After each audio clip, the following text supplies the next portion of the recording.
So we are supposed to start from here, okay, this paragraph, okay. So let's start. If one strictly follows the advice given in this verse by Srila Rupa. So actually in the last class, this is what we saw. That is what Srila Rupa Goswami is telling. What did we see last class? Namely, being enthusiastic, being confident, being patient, giving up the association of unwanted persons, following the regulative principles, and remaining in the association of devotees. So what does enthusiastic mean? Enthusiasm means not just saying, yes, I want to do it, not in words. You have to put it into action. Okay, so being enthusiastic means you have to put it into action and you have to show your enthusiasm through action, through devotional service, not just saying, oh, Krishna, I love you so much, and without doing any devotional service practically. And being confident, you should be confident that in all stages, whatever difficulties you get, Krishna will always be there. He will always be there to protect you. Okay, so that confidence you should have. Not that piling too much money, thinking that, oh, I don't know whether Krishna will protect me or not. You should just earn so much that is required for your daily living. So Prabhupada always stresses this simple living, high thinking. Okay, and being patient. So we should know that patient means in one day, just today you start bhakti and tomorrow you want to become a pure devotee. That is not possible, right? It will definitely take time. So we have to be patient and tolerant, and we have to do our sadhana regularly and steadily. Okay, and next is giving up the association of unwanted persons. Okay, the as far as possible we should avoid the association of atheists and who are these mayavadis and materialistic people, karmakandis. So we should try to siddhis, yogis, all these people we should avoid the association of such devotees. And next, following the regulative principles, and see, following the regulative principle is we have to follow. There are some rules, do's and don'ts, regulative principles that we have to follow. But if you see in other, not sampradayas, we should say, other normal, many people they keep saying that my guru says you don't have to follow all these rules and regulation. You can eat onion garlic, you can drink tea, you can do eat whatever you want, but you can I mean like give me some donation and that's all, I'll give you some vibhuti, everything will be okay, that is fine. No, that is not true guru.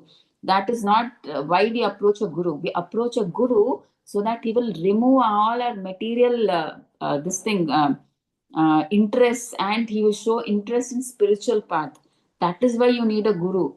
A guru is not who encourages materially or who fulfills your material desires.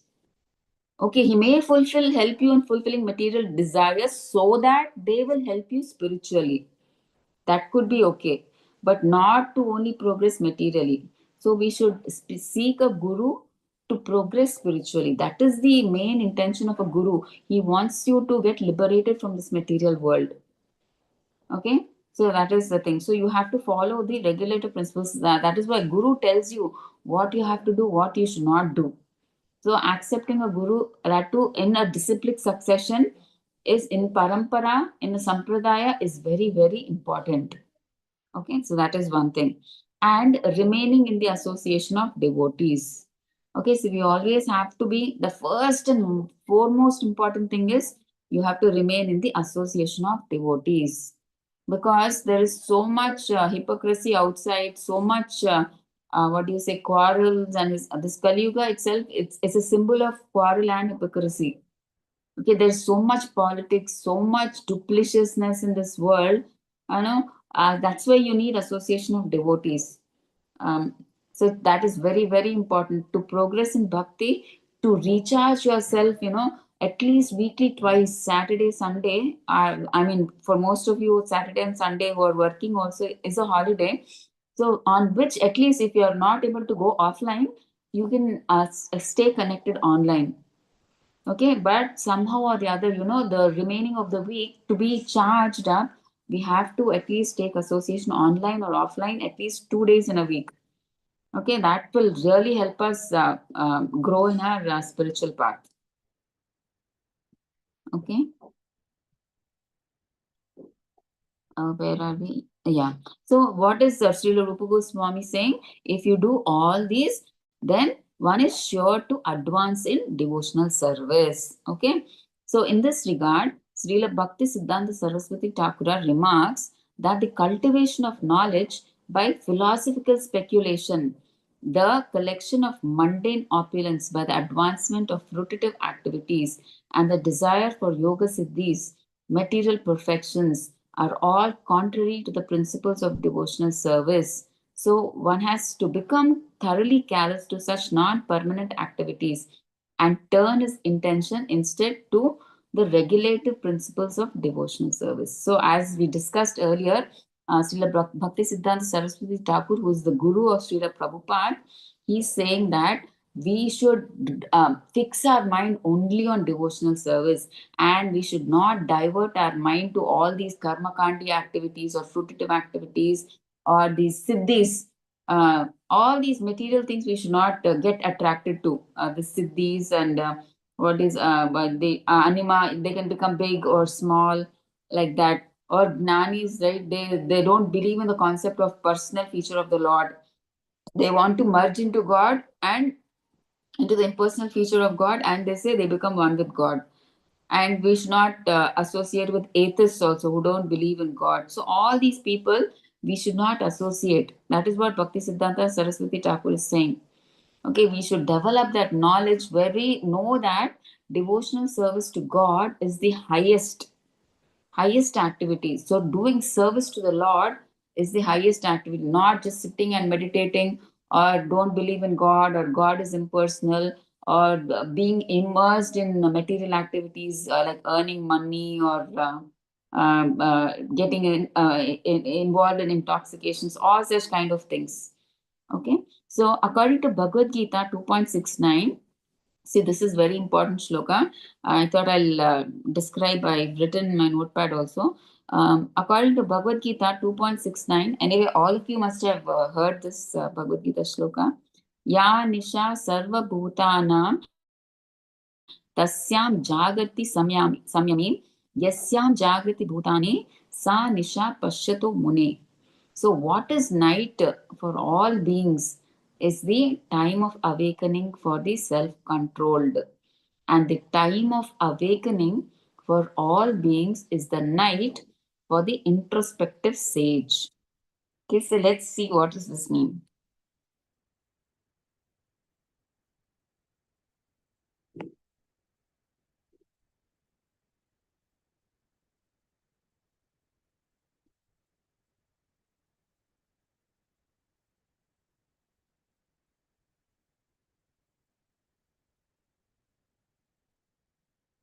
Yeah, here. See, Prabhupada explains this verse as a contrast between the materialistic and transcendentalist. See how their vision, value, and consciousness are opposite. So, Prabhupada is trying to explain in this verse, like, what is the difference between a materialistic, a devotee, and a non devotee.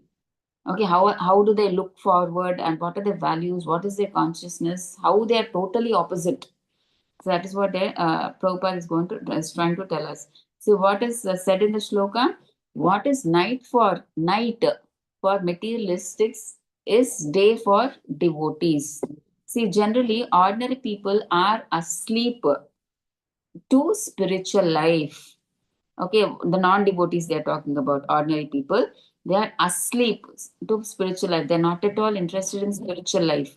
They are unaware that the real purpose of human life is to awaken love for Krishna. So what do these people think? Only earning money or doing their daily needs, so they think that is more important. Earning more, being comfortable, and that their whole time goes. They work like donkeys, like double shifts. They work and they keep on hoarding money. Okay, that is what is there. They want to lead a comfortable life. They want more land, more wealth. So for which they work like donkeys. They don't eat properly like that. Okay, so ordinary people, they are totally. Where is the time for spiritual life then? They are totally averse, like they're away from spiritual life. If you, when we were doing book distribution, we go to many shops. They say, "Where is the?"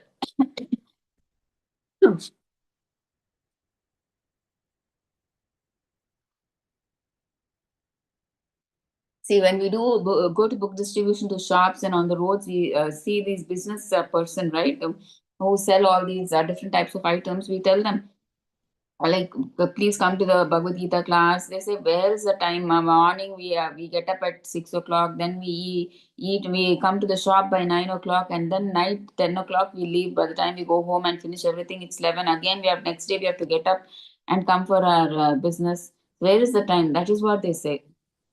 They think that that is only life. That the way they are living life, they think that is only the life. So they don't know what is spirituality, spiritual life. They don't know. They don't know what is the real purpose of human life. They don't know that it is to awaken love for Krishna. Okay, and what do they think? They think all this coming to the Bhagavad Gita classes, chanting, temple worship, all this renunciation is a waste of time. Okay, it's like a dream for them. It's like that is darkness for them. Okay, that is what they're saying. What is night? Night means darkness. Light. So, what is a night for materialists is a day for the devotees. Okay, so that is what. So, materialistic persons, they remain asleep in the darkness of ignorance. That is what Prabhupada is trying to say. See, for them, self realization is like night. So they are not at all interested. These materialistic people, they always are remain in darkness of ignorance. So they are not bothered about spirituality. For them, like if you tell them, tell them something about spirituality, it is like they're in ignorance. No, no, no, no. Ayo, this is a waste of time. Chanting, oh my God, waste of time. Coming to class, temple, waste of time. Oh, instead of that, I can that 1 hour or 2 hours, I can do business and I can earn some more. That is what they think. Okay, so what the Prabhupada is giving an example is like how, for showing that night for materialistics. See, night in the sense, when do devotees get up? They get up early in the morning at 4 a.m. for Mangalarti, right? At that time, if you see non-devotees, most materialistic people, they are still sleeping. They sleep till 8 or 9. Okay, just half an hour before people who have to go for job now, if they have their job at 10 o'clock, they will get up at 9:30.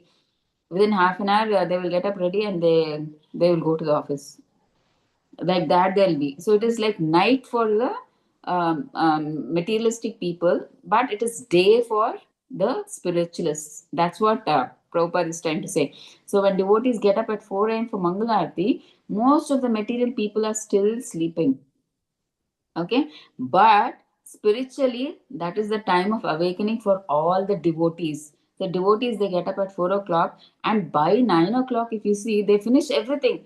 See, 4:30 to 5:30 is Mangalarti, and 5:30 to 7:30 is they do 2 hours of chanting. They finish their 16 rounds, and then the 7:30 there is this Guru Puja and Tulsi Aarti and Narsimha Aarti, and all that happens, and then there is 1 hour of Bhagavatam or Bhagavad Gita class. See, our whole schedule, half the day is over in the morning itself. But in that time, the non devotees, they'll still be sleeping. Okay, so that is what Prabhupada is saying. See, what appears like night, night means here unimportant. Okay, that is important for the devotees. Like 4 to that 9 timing is very important for us. So, what appears like night, unimportant to materialists, is the most precious daylight for devotees. So, actually, the non devotees, they like especially to sleep at that time only.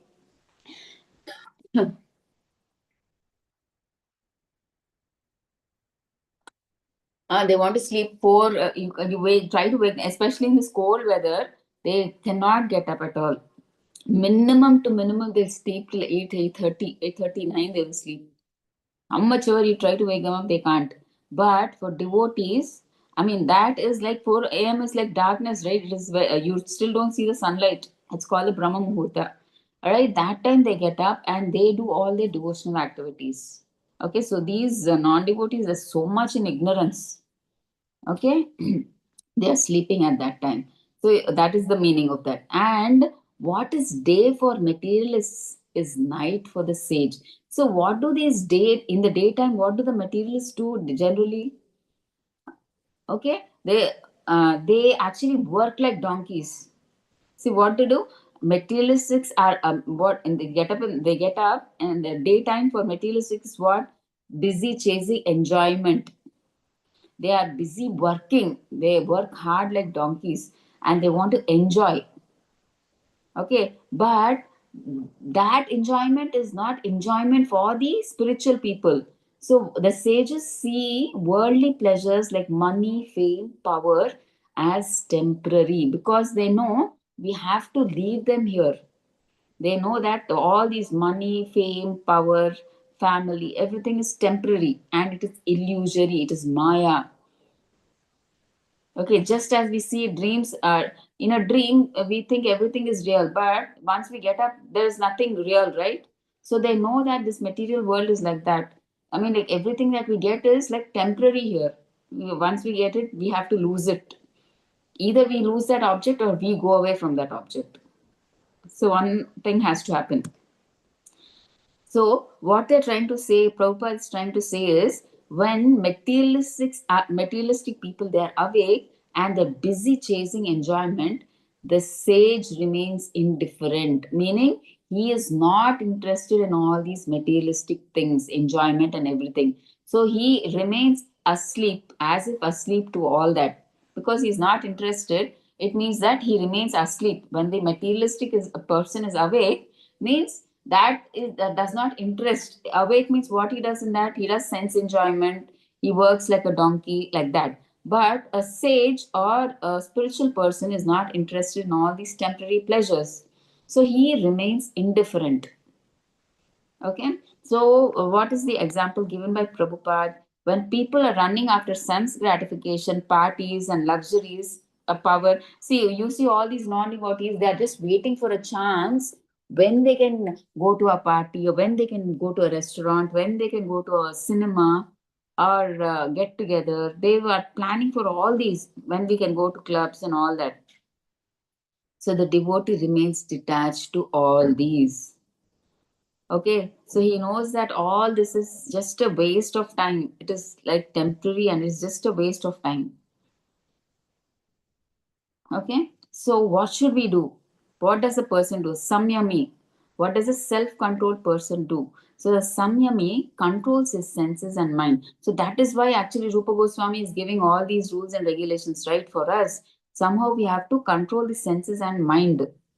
Okay, so the Samyami, what he does, he controls his senses and mind, and he is awake to the inner light of the soul. His awakening is not through sense stimulation but through spiritual realization. So his awakening means he is not he is spiritual awakening, not material. He is not interested in all these sense gratification, like all these material objects. He is not interested, but he is looking for the spiritual realization. He's looking for knowledge of Krishna. Okay, that is what a self-controlled person does. He's against all these material activities, but more into spiritual activities. Okay, for one who is self-controlled and awake in self-realization, the material world, for them, material world is darkness. Okay, so for the self-controlled people, who they are awake to self-realization, and the material world is like darkness. Okay, so this is what Prabhupada is saying about that shloka.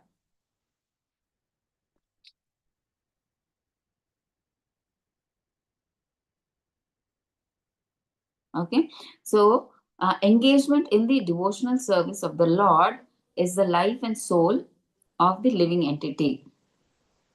It is the desired goal and supreme perfection of human life. So, our goal should be what? Engagement in devotional service to the Lord. Okay, that is the perfection of human life. One has to become confident about this, and one has also has to be confident that all activities other than devotional service, such as mental speculation, fruitive work, or mystic endeavor, will never yield any enduring benefit. Okay, so complete confidence in the path of devotional service will enable one to attain his desired goal. But attempting to follow other paths will only succeed in making him restless. So, what again they're saying here is Prabhupada is trying to tell us is we should be confident that devotional service to the Lord is the highest of all. Okay, and we should not like deviate from that path, and we should not think that, oh, if I do fruitive activities like karma kanda, like doing yagna so that I can go to heavenly planets, that is the highest. We should not try to deviate, show interest in other things like jnani, merging into the impersonal brahman and becoming one with God, or going for these yogis, yoga or siddhis, like I want to earn all these siddhis. So we should not try to perform all these different various austerities. So you may think that by doing hatha yoga or ashtanga yoga, by doing all these difficult austerities, I may be able to succeed, but no. How much ever you do all these advanced austerities, it does not purify you actually.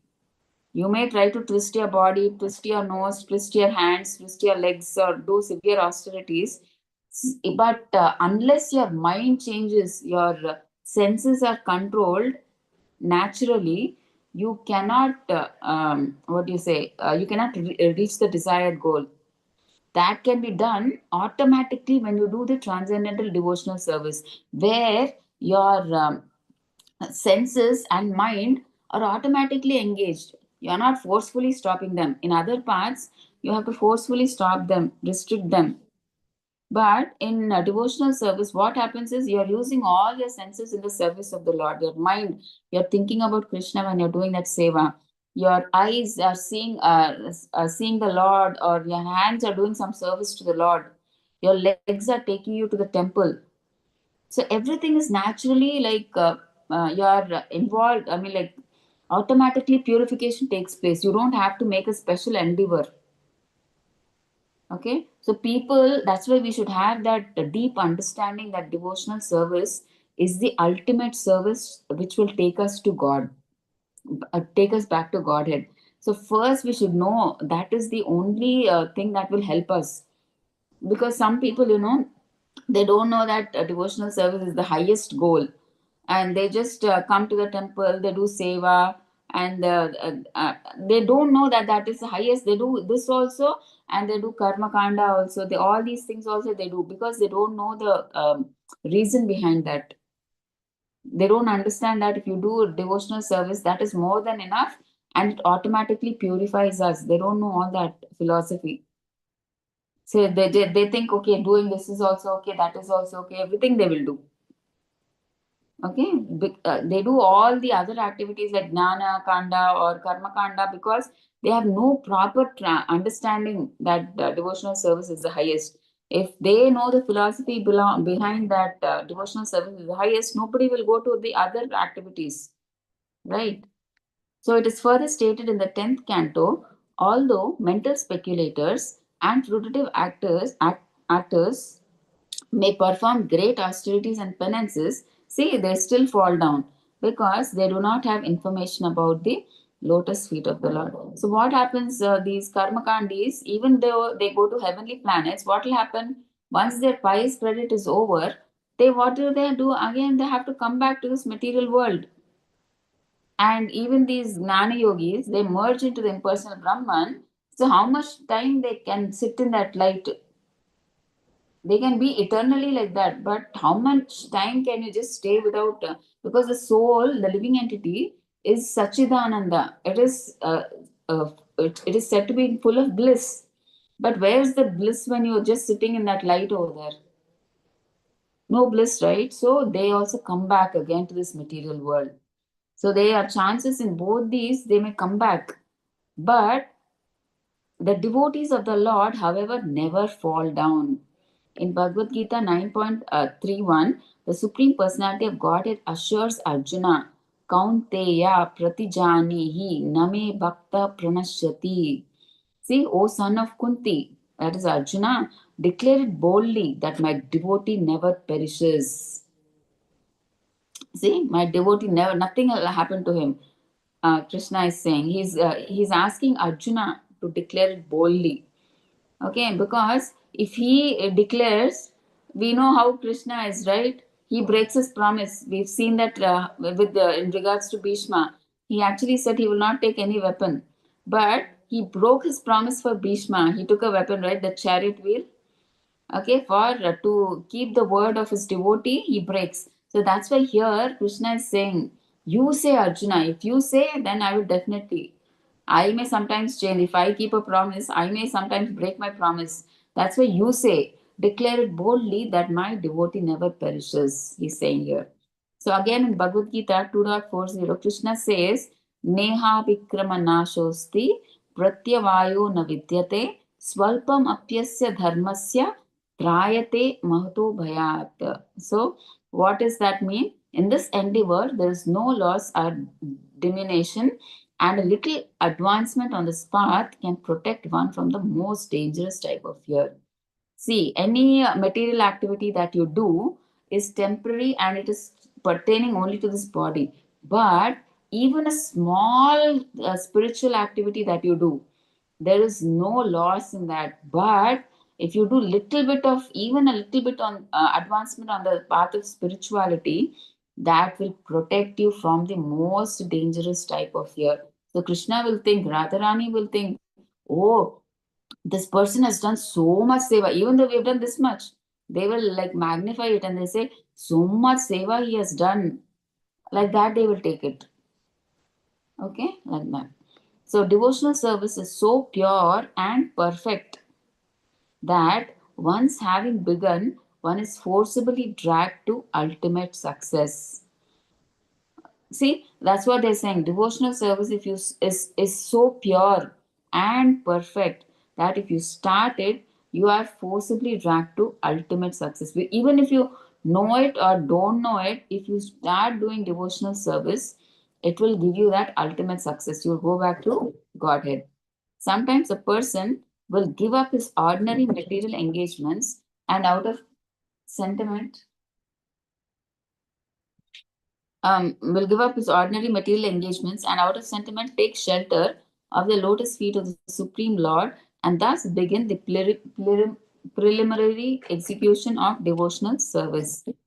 Okay, so what they are trying to say here is sometimes people, they don't know what bhakti is, but they know that doing some service to the Lord is good. So they, out of sentiment, they come, they do bhajan, they come for bhajans, house programs. If we put, even though they don't do seva, they come for all these kirtans and they take prasadam. So indirectly, even though they, such people, so even if such an immature devotee, such kind of devotee, he may now at present come for some time. Then after some time, he may not come. Okay, so what they are saying, Prabhupada is saying, even if such an immature devotee falls down, see, there is no loss on his part. See, even if such a person, if he stops coming for doing for such programs in the future, there is no problem because till now, whatever spiritual activity he has done is in credit. It does not go waste. There is always a chance that in the next Janma, he will get a human birth for sure and he will continue his bhakti where he left it. So there is no loss at all. Even out of sentiment, if he just used to do it, do that, he used to just come for bhajan and have prasadam and listen to Krishna Katha. And like that, after some time, he doesn't come also, he gets the result that whatever spiritual credit, it's like you have a medicine bottle, you need not know what the ingredients are there. The doctor said you take this medicine, you take it, whether you know what is there in the medicine or you don't know, you take the medicine, you will get the effect, right? It's not necessary that you have to know, oh, this ingredient is there, then only if I take the medicine that effect will be there. No, right? Without knowing or not knowing, you take the medicine, it will show its effect. So like that, devotional service, even if you know or you don't know the purpose, you will definitely get the effect. So there is no loss. That's what they're saying, Prabhupada is saying. On the other hand, what is the gain of one who executes the prescribed duties according to his varna and ashrama but does not take to devotional service? So that's what the Prabhupada is saying. What is the use of such a person who, according to his varna and ashrama, he follows everything, but he does not take devotional service to Krishna. See, like one person was telling that this devotee, this person is so nice that he doesn't eat non-veg, he helps people, he's so good, but he does not practice bhakti. So then he's not good. What is the use? Then, see, some people, what they think, if they do social service, they are good people. But as long as they're not doing devotional service to Krishna, they are not good. I mean, like they may seem to be good because a Krishna conscious devotee, he has all the good qualities in him, right? A devotee means he's full of compassion. We saw Arjuna, right? How he didn't want to fight, he was so compassionate. So that is a devotee. So a real goodness is found in a devotee, okay, who performs devotional service. Automatically we read all these qualities of a in Bhagavad Gita, almost I think last chapter, second last chapter, we read the qualities of a demon and a devotee, right? So the devotee, naturally he has all the good qualities, only then he is a good person, not a normal person, a non-devotee. Even if he's doing social service or he's being so good, he's donating, he's still not considered a I mean, like what he used to say is like he eats non-veg, but he does social services, he does good to the people he donates. So what is the use of such donation where on one hand he's eating non-veg? So it means that he still has cruelty, he's killing animals, he has no compassion. So, what is the use of such a person doing donation? On the one hand, he is killing animals and eating for his palate, for his satisfaction, and on the other hand, he's doing donation, right? No, that is not the true quality of a devotee, right? So, only a Krishna conscious person who is doing devotional service has all those pure qualities of a devotee. So that's what they're saying. You may follow all the Varna, Ashrama, everything, but in that, if devotional service is not there, what is the use of you for doing all your duties and responsibilities? Okay. So, although a fallen devotee may take his birth in a low family, his devotional service will nonetheless resume from where he left off. Okay. So, that's what they're saying. So, devotional service is like a credit. If you do 10% this Janma, next Janma it will not go anywhere. It will, you will start your devotional service from 11%. Okay, so devotional service is ahaituki apratihata. So if you do devotional service in this janma, you are guaranteed a human birth. But non-devotees, they don't know what janma they will get. But devotees, because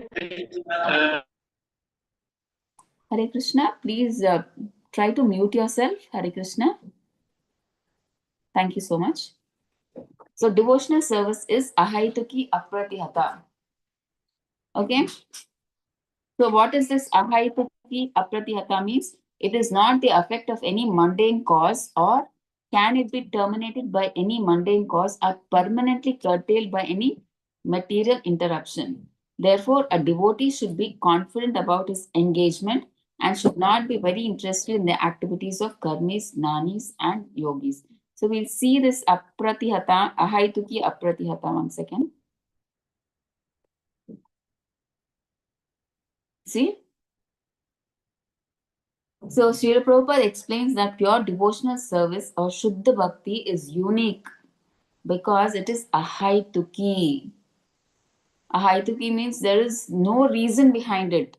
See, you don't do bhakti with the intention of getting something. It is ahaituki. Okay, there is no cause, it is causeless devotion. So, real bhakti does not arise from material desires like wealth, fame, or liberation. See, it comes from the soul's natural love for Krishna, which awakens through association with devotees and hearing about him. Okay, so the real bhakti, the bhakti that our acharyas, Srila Prabhupada, our Guru Maharaj, they all have is, ahaituki apratihata. See, they have no reason. They just love Krishna because they love Krishna. That's all. It's not they love Krishna because they want some material things like wealth or fame, they want recognition or they want liberation. No.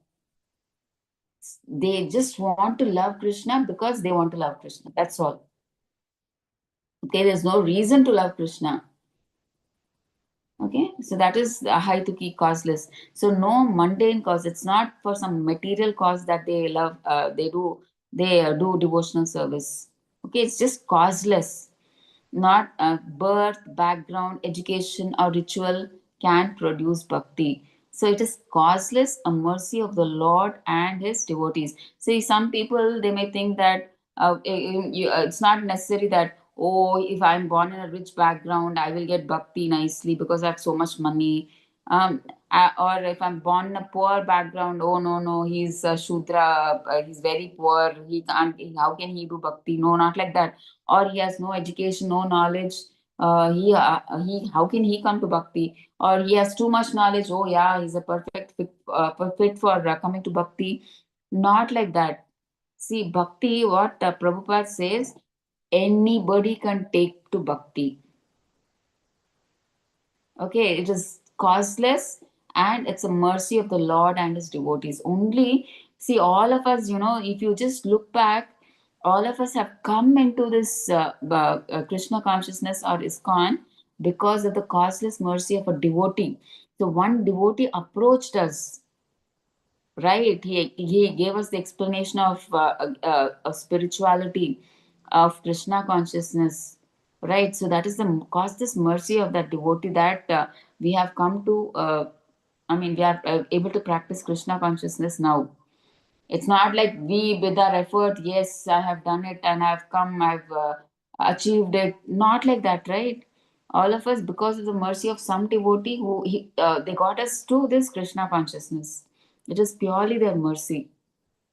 Okay, so bhakti is high to our bhakti should be now. Maybe our bhakti is full of reasons. We do initially when we come to Krishna consciousness, we come with the intention that, oh Krishna, I will do your bhakti. I want this in return. But as we go deeper and deeper in bhakti, we understand that the whole purpose of human life itself is to serve the Lord, love the Lord.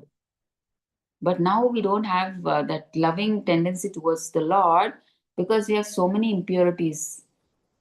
Right now, our love is dedicated to our family members, to our society, our nation, our country, like that, to our society. It is distributed now. But one fine day, we should come to a stage where our love is given only to Krishna. See, if you totally try to love Krishna, it means you love everybody, right? So our stage we should come to a stage where we love Krishna. But now we don't have that love for Krishna. So that is why we do that sadhana, where that sadhana should also be steady. Not one day I do 16 rounds, other day I do nothing, no rounds. One day I read 2 3 hours of Prabhupada books, and one day I don't read. One day I hear 2 3 hours of speech, and one day I don't. It's not like that. You have to maintain a steady schedule. It is said that Bhaktivinoda Thakur says that we have to follow this 8-8-8 rule in bhakti. See, 8 hours for body, 8 hours for soul, and 8 hours for your material works. Okay, see, 8 hours for body means 6 hours sleep, right? And 2 hours for your eating, your brushing, your bathing, or your whatever bathroom activities, or whatever, eating, everything. So 6 plus 2, 8 hours is for your body, 8 hours for your soul. 8 hours you have to give for your soul. That is whether you're chanting, or whether you're making prasadam at home, or whether you're reading Prabhupada books. Reading means studying books, Prabhupada books, or whatever seva you have. You can, like temple, if you are in a temple, you have temple seva, that one. Whatever it is, reading, hearing, all that 8 hours. And 8 hours, because we are material people, we have to earn to live livelihood, right? If it's Prabhujis and sometimes even Matajis, they have to go to a job, right? So 8 hours for job. And Matajis, if at home, they have all these household chores, right? They have to wash clothes, clean house, utensils, and do all those. So for that, 8 hours. So that is how you distribute your timing, 8-8-8. Okay, so that is perfect. Not the 8 hours for the soul, also you give it to the body, and totally you give importance to this body. It should be planned out like that. 8 hours for body, 8 hours for the soul, and 8 hours for your material activities, because we have to maintain the soul and body together, right? For that we have to earn, right? So for that 8 hours, right? Like that. And next they're saying apratihata, cannot be checked. See, that's what we were discussing. See, true bhakti is spiritual and therefore cannot be hindered by any material condition. See, we cannot think that bhakti causes, if he is poor, he cannot do bhakti. If he's in if he's in jail, he cannot do bhakti. If he is diseased, he cannot do bhakti. Or if he's having any obstacles, any problems, he cannot do bhakti. Not nothing like that. So bhakti is like anybody, any time can do bhakti. So no material condition can stop bhakti. Many people they give reasons, right? My husband is not allowing me to do bhakti. My wife is not allowing me to do bhakti. My parents are not allowing me to do bhakti. So nothing really. If you really want to do, nothing can stop you. Okay. So here they are saying even a child like Prahlada, see, nobody is in a condition like Prahlada, right? See, Prahlada, he faced so many difficulties, that too from his own father who tried to kill him. Okay, nobody in our life, we faced any difficulties like Prahlada, right? So if Prahlada could do it, why not we? At least not on Prahlada's platform, but in whatever platform we can, at least we can start, right? We know what all difficulties Prahlada faced, but he never complained. So, bhakti is not dependent on place, time, or circumstance. Okay, so bhakti is yayatma suprasidati. So, only such ahaituki. Ahaituki means causeless. Apratihata means it cannot be checked. I mean, there is no condition to do bhakti. Okay, if you do such kind of bhakti, see, causeless, without any, you should not do thinking that, okay, if I do this bhakti, so if I do this kirtan, I will get nice praise. Or if I do wonderful cooking for the Lord, oh, the devotees will praise me that, oh, this Mataji or this Prabhuji has done such nice cooking. We should not do like that. Even if the seva that we do, we should do it to satisfy the Lord. No desire for name, fame, or nothing. You should do it. Okay, does Krishna like it? Yes, that's enough for me. Like that. Okay, so if you do such kind of bhakti, that will satisfy the soul.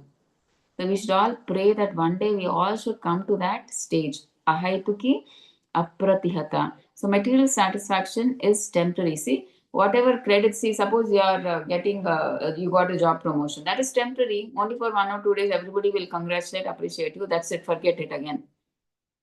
Gone. You get a promotion as a manager or a senior manager, whatever. Over. You give a party 2 days, everybody will remember. Now, then it will become normal. Okay, so it is temporary. Material satisfaction is temporary, and then it is mixed with misery. But when you get that job, comes misery again because you have higher responsibilities. Right? So, misery. So, but bhakti gives the soul permanent joy because it reconnects us with our eternal relationship with Krishna. See, when a soul connects itself with the Krishna, you get that permanent happiness. See, you must have seen when you hear the leelas of Radha and Krishna or the cowherd boys, how happy they are. Do you see any situation where anybody is crying? I mean, even their crying is transcendental. That is also one of ecstasy, right? It's not like our crying in difficulty or this thing, right? Not like our crying. So they ananda, they don't have to go to school, they don't have to do jobs, nothing. Happily the whole day. What are the cowherd boys doing? They have the lunchbox packed nicely with delicious food, and they come here. They play happily morning till evening, and then they go back again home happily. They go back home again. They eat and they sleep. That's all. That is what we want, right? We just want to enjoy ourselves. We don't want somebody pushing us, forcing us. We don't want all this disease, death, old age, right? All these problems we don't want, right? We don't want someone to be the boss, who is constantly nagging behind us, who is somebody always dictating us. We don't want this mosquito to come and bite us. All these problems won't be there, right? Okay, so that's why this bhakti gives the soul permanent joy because of our connection with Krishna. And what is our swabhava also? We were created by Krishna so that we can serve Him. So when that is an swabhava, so we can be happy only by doing our swabhava. What is our nature, right? If we do some other thing, where can we get the happiness? See, the swabhava of a fish is to stay in water. But if you bring the fish out of water and you give it TV or AC or you give it 64 right types of items, will it be happy? No, right? It will be most happiest when it is dropped back into the water. So, like that, our swabhava is to serve the Lord. So, we can be only happy when we serve the Lord. That is our swabhava. Okay?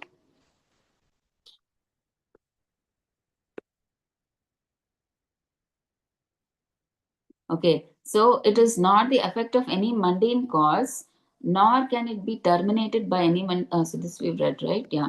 So we should not, therefore, a devotee should be confident about his engagement and should not be very interested in the activities of the karmis, jnanis, and yogis. So we should not go for all these material activities like what the karma kandis do, jnanis and yogis they do. All these we should not go.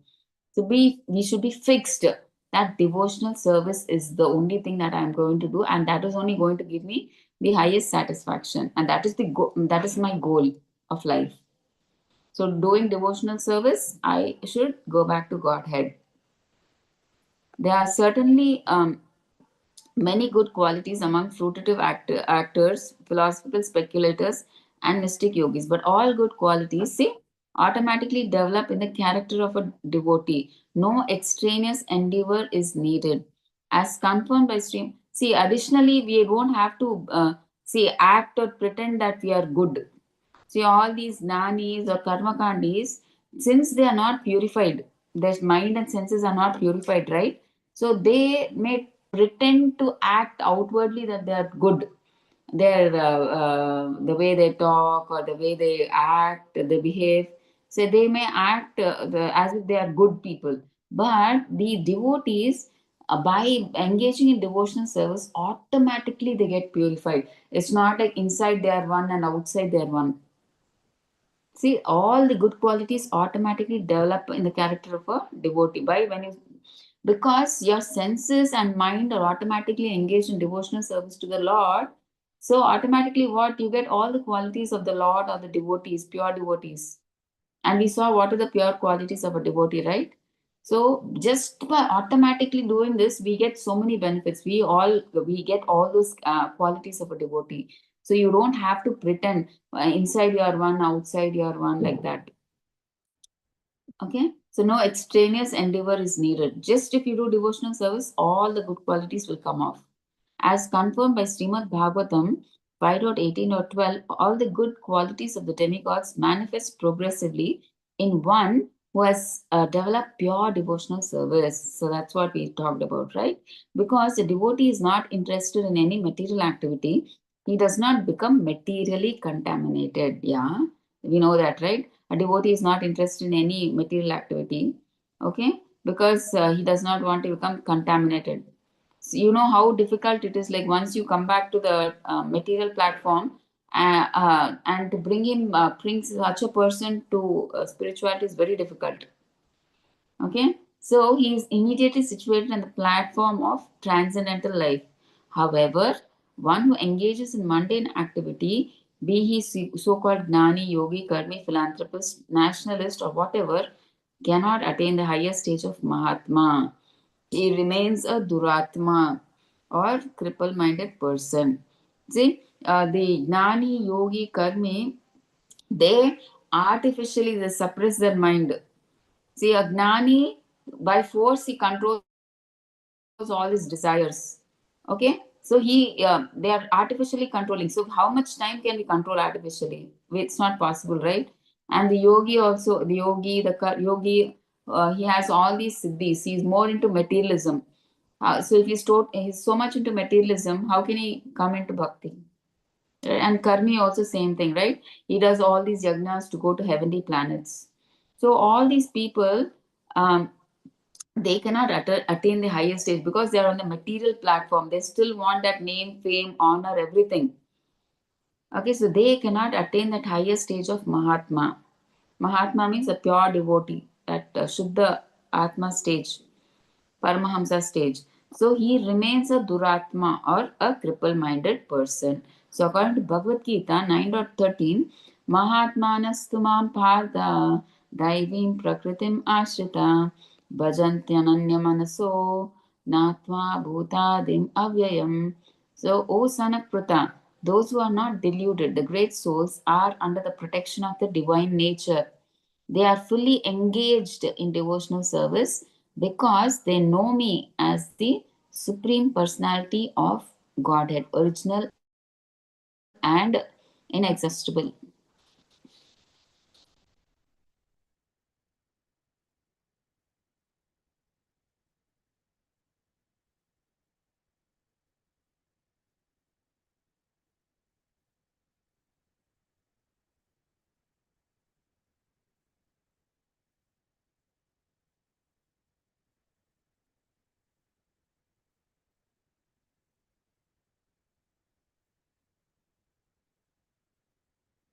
Okay, so what Krishna is telling Arjuna here is the great souls or the pure devotees, they are under the protection of Yoga Maya, my divine nature. Okay, so actually, we are now under the protection of Mahamaya. Okay, so those who are doing devotional service, they are under the protection of divine nature, that is Yoga Maya. So the pure devotees, they are under the control of Yoga Maya, and we all, like neophyte devotees, we all are in the initial phase, we are under Mahamaya. Okay, so these pure devotees, they are fully engaged in devotional service. Krishna is telling this. They are fully, because they are totally 24 hours, they're thinking, they're even in their sleep, they're thinking what to do next, how can I more please the Lord. So they're always thinking about how we can do much better seva, how we can give please the Lord much better, how by doing the seva more nicely, how we can please the Lord. They're always thinking about that. So, what is Krishna saying? They are always fully engaged in devotional service because they know me as the Supreme Personality of Godhead, original and inexhaustible. So, they know that I am the cause of all causes. I am the person who is giving protection, who is doing the maintenance, and everything in this material world. That even the demigods, the living entities, they are dependent on Him. Nobody is independent. So, they know all that. That's why they are totally engaged in the devotional service of the Lord. Since all the devotees of the Lord are under the protection of a supreme potency, they should not deviate from the path of devotional service and take to the path of karmi, gnani, or yogi. So, this is called, so finally, that's what they're saying. So, we should be firm and determined. We should know that devotional service to the Lord is the highest and not these karmi, gnani, yogi. Okay, doing all these sacrifices for to go to heavenly planets, or gnani, like merging into the impersonal Brahman, or these yogis who do different hatha yoga, they do different kinds of exercises. Because for a common man, if you just give him simply chant Hare Krishna, you'll go back to Godhead, he'll think, what? Everybody knows this mantra. Before initiation, that mantra only, after initiation, also same mantra. So, how will it deliver us? That's what they think. But some people, they think if you do Ashtanga yoga, you twist your nose, you twist your hands, you twist your legs, you twist your stomach, your back, and then they think, this is difficult. So with this, I think I will definitely get result. That's what they think. But it is nothing like that. All these gnani and karmi, yogis, these siddhi, all these people, because they don't know the value of devotional service, they do all these things. See, people like us, once we were also like earlier karma kandis only, right? But since we came to know the goal of life, I mean, at least we are trying to change. I don't say that we are totally now materialist, but at least we are practicing. We know that this is the goal. We have to slowly change. We at least we are on that path, right? Earlier, though, we were like totally karma kandis. We didn't know the concept of God. We thought everybody is God. Any one person we can preach, we can take him as God and we can worship. That's what we used to go Sunday to one temple, Monday to one temple, Tuesday to one temple. We used to go to all the temples and worship all the gods, thinking that if I don't worship this God will be angry, that God will be angry. Like that, any festival that comes, all festivals, all temples will go like that. But now we know that Krishna is the Supreme Personality of Godhead, and the remaining 36 crores, be it even Lord Shiva, Lord Brahma, Durga Devi, all are his devotees. They are all his first class devotees. We don't say don't worship demigods, but we should not worship them as Supreme Personality of Godhead. We should worship them as devotees of Lord Krishna, first class devotees of Lord Krishna. That includes Lord Shiva also, right? He is the foremost of Vaishnavas, right? We should not worship him as Supreme Personality of Godhead, but we should worship him as the first class devotee of Lord Krishna, right? Okay, so that's what they are saying. So this is called Utsaha Nishchaya Dhairya Tat Tat Karma Pravartanat. So enthusiastically executing the regulative activities of devotional service with patience and confidence. See, patience means you won't become a pure devotee in one day. So be patient with your sadhana, do your sadhana till the end of your life. And confidence means confidence that Krishna will surely give protection. Depend on him, right? So in this way, one can advance in devotional service without hindrance. So successfully we finished sloka 3. Now let's go to shloka 4. Okay, so what is shloka 4? So does somebody want to read the shloka 4 and the translation also? Yes, Mataji. Mataji. Hare Krishna Prabhuji, please go ahead. Mataji, please go ahead, Mataji. If you want to read, please go ahead. Yes, thank you, Prabhu. Okay, okay. ददाते प्रतिगृह्णाति गुह्यम कहते प्रचते भक्ति भोजते चैव षड्विध प्रीतिरक्षणम्. Shall I read synonyms also, Mataji? Please Prabhuji, read. Synonyms: Dadate gives charity, Pratigranati accepts in return, Goyam confidential topics, Akyate explains, Prachate inquires, Bhukte eats, Bojete feeds, Cha also Eva certainly, Shatvidam six kinds Preeti of love Lakshanam symptoms. Translation: offering gifts in charity, accepting charitable gifts, revealing one's mind in confidence, inquiring confidentiality, accepting prasada, and offering prasada are the six symptoms of love shared by one devotee and another. Hare Krishna Mataji, Dhanvat Pranam. Hare Krishna, thank you so much Prabhuji, Dandavat Pranam. So here we are seeing, so let me open the PPT so that simultaneously we can see that also.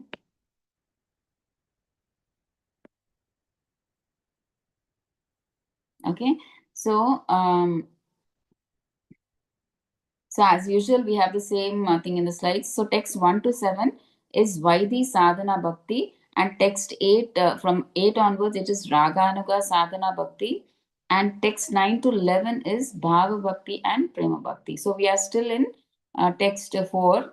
So we are still in Vaidhi Sadhana Bhakti where we follow the rules and regulations, right? So let's see what the preface said is we have to control our mind and senses as Srila Rupa Goswami instructs. So in text 1, we saw controlling the 6 urges, right? How we can control the urge to speak and how we can control the mind's demands and how we can control our anger, and the belly, genital, and the tongue.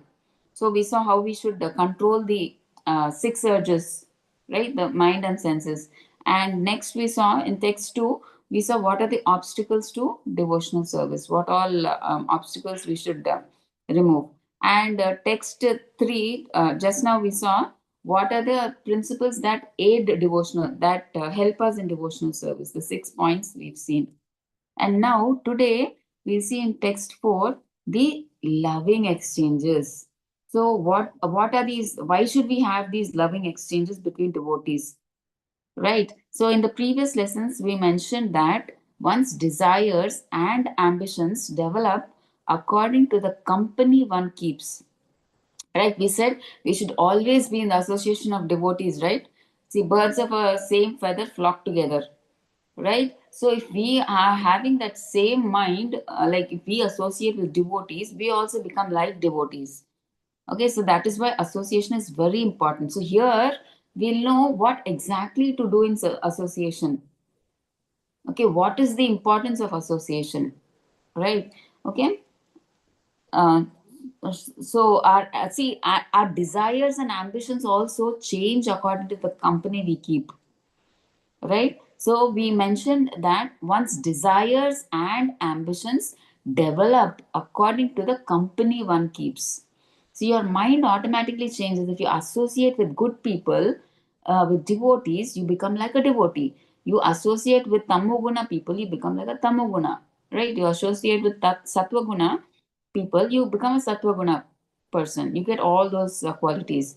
So sangat sanjayate kamaha. Okay, so depending on the association, you get your everything shapes up, right? So therefore, if we want to progress in Krishna consciousness, see, we have to associate with devotees. That is the most primary important thing, because 99% of the people in this material world are non-devotees. Only 1% are devotees. So we have to utilize our association. This is so valuable. Don't misuse your association. Don't take it cheaply. Don't take it lightly that you're getting such valuable association. Okay, it is so important for us to have association. Otherwise, this material world, Maya, is like so, I mean, what do you say? Sparkling and so bright that you get dragged into it. Without knowing, you get dragged into it. See, everything looks so attractive. You go outside, the Maya world is, that is why they call it Maya. Everything looks so attractive that even without our knowledge, we get dragged into that jail. So to stay away from that Maya, we have to be strong. We have strong from Maya. We have to be in the association of devotees. Okay, so that is what text 4 is explaining. See what association consists of. Text 4 explains what association consists of. It also begins to explain how one should associate with devotees. See, in this text 4 also, it will show that why you should associate with devotees. It's not like you go to associate with devotees and you talk about cinemas, you talk about restaurants, you talk about parties. No, association with devotees, that is like materialistic you're talking. Then what is the use of devotee association then? When you devotees and devotees associate, they talk about Krishna, not about what sari I wore, what gold necklace I wore, like what chain I wore, like which movie I went, and which restaurant I went to. Are not those things we talk when we associate with devotees.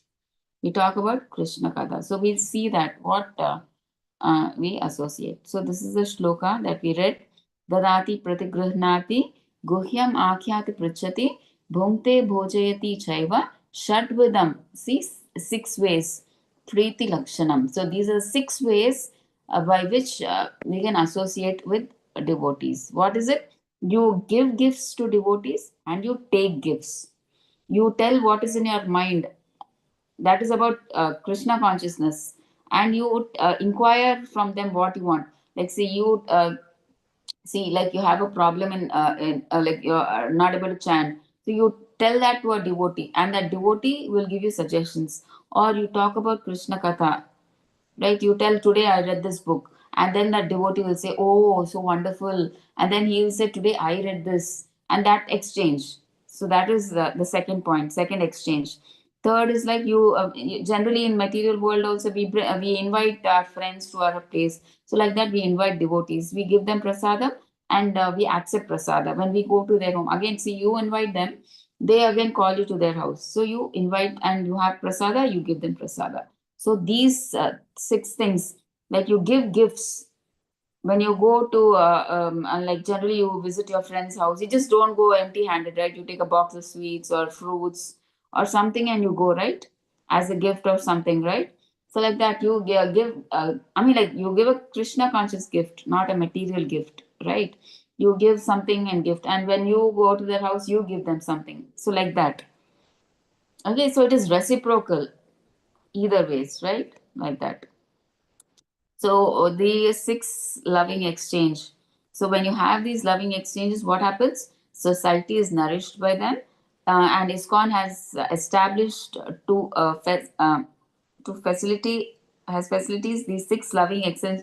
See, that is why Prabhupada he established all these temples so that our bhakti vrikshas, so that we can have all these loving exchange between devotees, and it comes in pairs, reciprocation. We saw, right?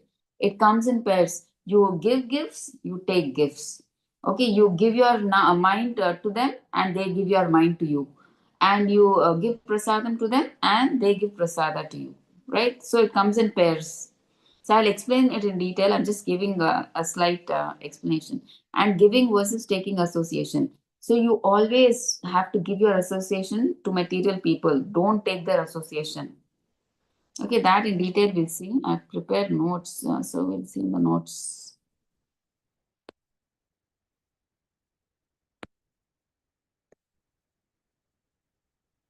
Okay, so these are the let's see how we can build a strong relationship through bhakti. Text for shows through devotees. How do devotees build a strong relationship through bhakti? So six loving exchanges. What are they? We said, right? Shadvida Preeti Lakshana. Okay, there's six kinds of loving dealings that nourish, like how we do in the material world, that same thing. See, when we go to our friend's house, we don't go empty handed, we take something, and there we talk something material, but here we talk something spiritual. And obviously once we go to the house, we don't have prasada, we eat something there, right? They offer something where we can eat. So the devotees offer prasada, the same thing, but it is spiritualized here.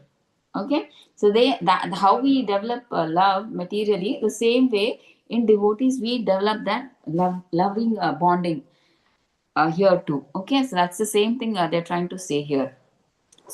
That is how we can develop a bonding between the devotees, loving bonding. Okay, so Srila Rupa Goswami describes six kinds of loving dealings, shad with a Preeti Lakshana, that nourish love and unity among devotees. So this is important. Okay, so if you want to develop, get that love and unity among devotees, if you want to develop that closeness among devotees, if you want to get that rapport with the devotees, so these are the foundation of spiritual relationships, but not based on material gain. See, the devotees, they don't look for any material gain, but on sincere affection centered on Krishna. See, when you come to bhakti in a temple, when you come, you will see all kinds of devotees. There, you don't differentiate, oh, he's rich, she's a servant, how can I sit beside her and do bhakti? Nothing like that. All are equal. Okay, you see, I mean, like we are still not on that platform, but at least we have to understand that she's a devotee. Though she's a servant on the bodily platform, but she's doing bhakti, right? So we have to understand that. Now she's a devotee. If you hurt her, it's like you're hurting Krishna, because all are children of Krishna, and especially now she's practicing Krishna consciousness. You should not think that auto driver become a Krishna conscious devotee. Oh my God, how will I sit beside this auto driver? Or that, what do you say, that waiter, he's serving in that restaurant, he has become a Krishna conscious devotee. How can I sit beside him and practice my Krishna consciousness? What is my level and what is his level? You should not think about all these. because Krishna, it will hurt Krishna. So as long as, at least, I mean, initially, at least, we should come to the understanding that they are devotees. They are practicing devotees too, like us. So we should not look on the bodily platform, but as souls and take them as devotees. Because if you hurt them, it will hurt Krishna. And if you, obviously, when you hurt devotees, your bhakti will come down. Vaishnava Aparadha is the highest, this thing, what do you say, offense that will destroy your bhakti. So we should be very, very careful in our Krishna consciousness not to hurt any devotee. Okay, that we should be very careful. So it is not, these spiritual relationships are not based on material gain, but on, we should see, only see that how much sincere they are in bhakti. Okay, when we go to a temple or when we go to a bhakti viksha, see, there'll be neophyte devotees. Like we discussed, right? There are three kinds of bhaktas: Uttamadhikari, Madhyamadhikari, and Kanishta Adhikari. Three types of devotees will be there. Okay, so Kanishta means neophyte, Madhyama means mediocre, and Uttama means like our Guru Maharaj and Srila Prabhupada.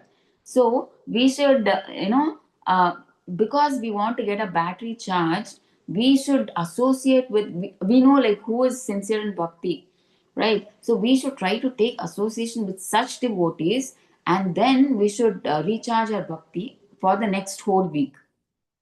Okay, and we should try to give our association to neophyte devotees who are just coming up. If we are at least mediocre, if we are the Madhyama Bhakta, we should at least try to give our association to neophyte devotees, encourage them. And on our level, what we should do to get more encouragement, empowerment, we should associate with devotees who are higher than us and who are more sincere in bhakti. We should take their association. Okay, so the main thing we should see is not outward, based on material things, how rich he is or how much knowledge, how much beautiful, how much qualified he is, not like that. In bhakti, when we go to the temple, we should see and associate with those people who are sincere and serious, and their focus is more on Krishna, not other activities. Okay, so what is the verse saying? See, the all this we have read, right? So all these they come in pairs. We saw, right? Giving gifts, receiving gift. This is one pair, and revealing one's mind and inquiring confidentially what is there in their mind. So that is one pair, and you give them prasadam, and they give you prasadam, right? Like that. So it comes in pairs. It's easy for us to remember, and the society is nourished by them. See, just as the body is nourished when blood circulates, right? If blood doesn't circulate, it stagnates. So many problems you will get. Like you'll get immediately if blood doesn't clot, I mean it gets clot, you'll get a heart attack immediately, right? So because that flowing is important for the body to run. So like that, devotee society is nourished when love circulates through these six exchanges. See, without all these six, what is devotee association? Nothing, right? How will you develop that bonding between a devotee and devotee? See, if you have friends, if you always just keep talking, and no bonding, you don't call them to your house, how will that friendship develop? That loving exchange should be there, right? You have to show it practically, not always talking only, right? So that is what Prabhupada is trying to say. So we try to show our love to devotees by through these six exchanges. Like when devotees share their time, feelings, food, and gifts for Krishna's pleasure. See, all the gifts that we give also should be Krishna related, not material things, right? So Krishna conscious gifts, Krishna prasadam, and talking about Krishna, exchanging the minds. That person also says, yeah, today I read this, I heard this. Then you say, yeah, even I too, or I read this, and you can just exchange like that. That is the thing. Okay. So when they share things like that for Krishna's pleasure, it strengthens unity, trust, and spiritual affection. So when you sincerely talk, I mean, like when you're in spirituality, obviously you won't show duplicitousness or all those things, right? You'll be straightforward. You want to be simple, and you don't want to be political or anything. So because of that, you gain the trust of the other person. It strengthens unity. You come closer to them, you gain their trust and their spiritual affection. Okay, the more sincere you are in bhakti, the more you attract the devotees to you. They want to come more and more and associate with you. Okay, so this is how the Vaishnava community grows, not through formality, but through loving dealings. Okay. So ISKCON has been established to facilitate these 6 loving exchanges between devotees. Okay. So Srila Prabhupada he founded ISKCON not just as an organization. See, if you see other organizations, you will not have as like ISKCON, wherein they have all these programs and they have all these loving. It's like a spiritual family. When you go to the temple and you do seva with devotees, it is like as if it's a different world. You won't even feel like coming out of that. Thing. I mean, that is my personal experience. When I do go to the temple and do or my bhakti vriksha and I do seva, it's just like I don't want to come out of that. It's like we give more importance to them than our own family members. They become our real family. Okay, they're so good, so always giving and talk so nicely, compassionate. They go out of the world to help you out if you have any problems like that. So they're like a spiritual family where devotees can practice these 6 loving exchanges. What are they? By sharing prasadam, serving together, speaking openly about spiritual realizations, and encouraging each other. Devotees keep their hearts connected and faith strong. Okay, so by talking only about topics related to Krishna, right? Anything, whatever food that you're giving should be related to Krishna. It should be Krishna prasadam. Whatever you're talking should be related to Krishna, and whatever gift you're giving should bring them to bring to their mind about Krishna. So it should be like that. Okay. And next, see the ISKCON temples, festivals, and satsangs are all designated to facilitate this loving interaction. So that is why we generally have these satsangs, right? Or these temple ISKCON festivals where all come together as a family and they serve the Lord, right? As a family. So how do we do it? See, when there's a family get together, how do we bring all our relatives together? If there's a marriage, we call all the relatives, we do all the work together. How nice, right? That bonding and all gets strong and we feel so nourished. So similarly, we do all these on when these ISKCON temples in when these festivals happen, the satsangs happen every Saturday, Sunday. So then, when we do all these interactions, these 6 interactions, it feels so much like a family, right? That's why Prabhupada has given us all these valuable ISKCON centers, temples, or bhakti vrikshas, namahattas, all these, okay, to facilitate all these loving exchanges. Otherwise, I mean, how will we develop that unity bonding, that loving thing? Right? So they come in pairs, reciprocation. So we said, right, all these 6 exchanges, you give gifts and you accept gifts. So when you go to their house, you give them something, you give them a gift. And again, when they come to your house, again, they give you gifts. Then you accept gifts, okay, like that. And speaking and hearing confidentially. So you say, yeah, today I heard this topic, I read this topic, and then automatically the other person will say, yeah, even I read this topic today about Krishna, I heard this. And you keep sharing about that, okay? And then offering and honoring prasadam, when you go to their house, obviously they give you prasadam, so you honor prasadam. And then when they come to your house, they again honor prasadam here, right? Like, so this shows that real love means mutual care, not one-sided. It should come from both the sides, not always one-sided. Okay, so when we give affection and also humbly receive it, our hearts become purified of pride and envy. Okay, and now giving versus taking association. Already we discussed, but still let us just see. Prabhupada explains that we should be careful whom we take association from. So we should give association to those who are less advanced by inspiring them in Krishna consciousness. See, if we are practicing bhakti and suppose you think you're a senior, you can help the neophyte devotees who have come to Krishna consciousness by helping them progress. You can just give them some suggestions if they ask you how can I do much better chanting. Like you can inspire them in bhakti.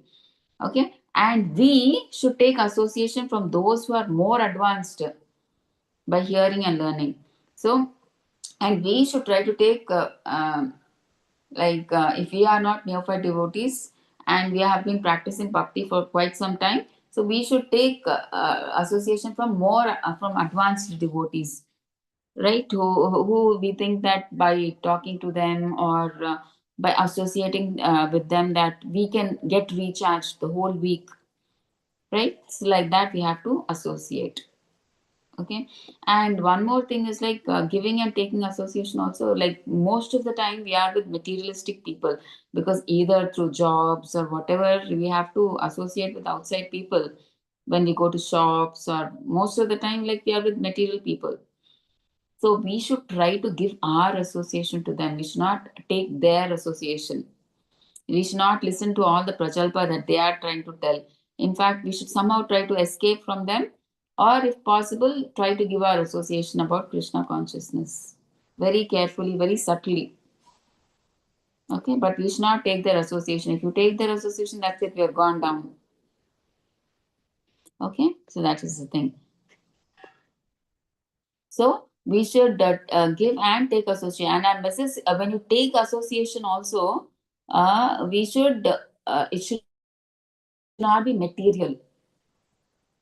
I'm not talking about this is what I did in my job, this is how I got a promotion, this political thing I did, that's why I got this job. Not I went to this party, I wore this, I that, this lady, she did like this. In this serial, this happened, in this movie, this happened. No, not those type of topics you talk over there. Okay? So, not any material topic, but spiritually, any uplifting topic, you have to talk during that association. Okay, and in the picture you see that in the picture, in the slide, you saw that Krishna was sitting with his friends and he's doing all those six exchanges. What is he doing? He's having lunch. They're all the cowherd boys are having lunch with Krishna. They're laughing, they're talking, they're eating together. So this is the purest form of Bhakti Sangha, loving association centered on Krishna. So that is what we need actually. See how when we see that picture of Krishna eating with lunch with all the cowherds, we feel like we also want to be like that, right? So that is what is devotee association. That's what we do, right? So we come together, we serve Lord, and then we honor prasadam there. Then we give gifts to each other, right? Like that. Okay, so a bhakti grows through relationships rooted in love. So that loving relationship should be there. Then only bhakti grows. So ISKCON is meant to be a community of spiritual friendship. That is why you see wherever you go, whichever place, ISKCON is there. Everywhere it is there. You can associate in any place. ISKCON is there. You don't have to be worried that, oh, there is no association here. In any rural part of the world you go, you will have ISKCON. Okay, these six exchanges are the heart of devotional life, nourishing faith, humility, and unity among devotees. Okay.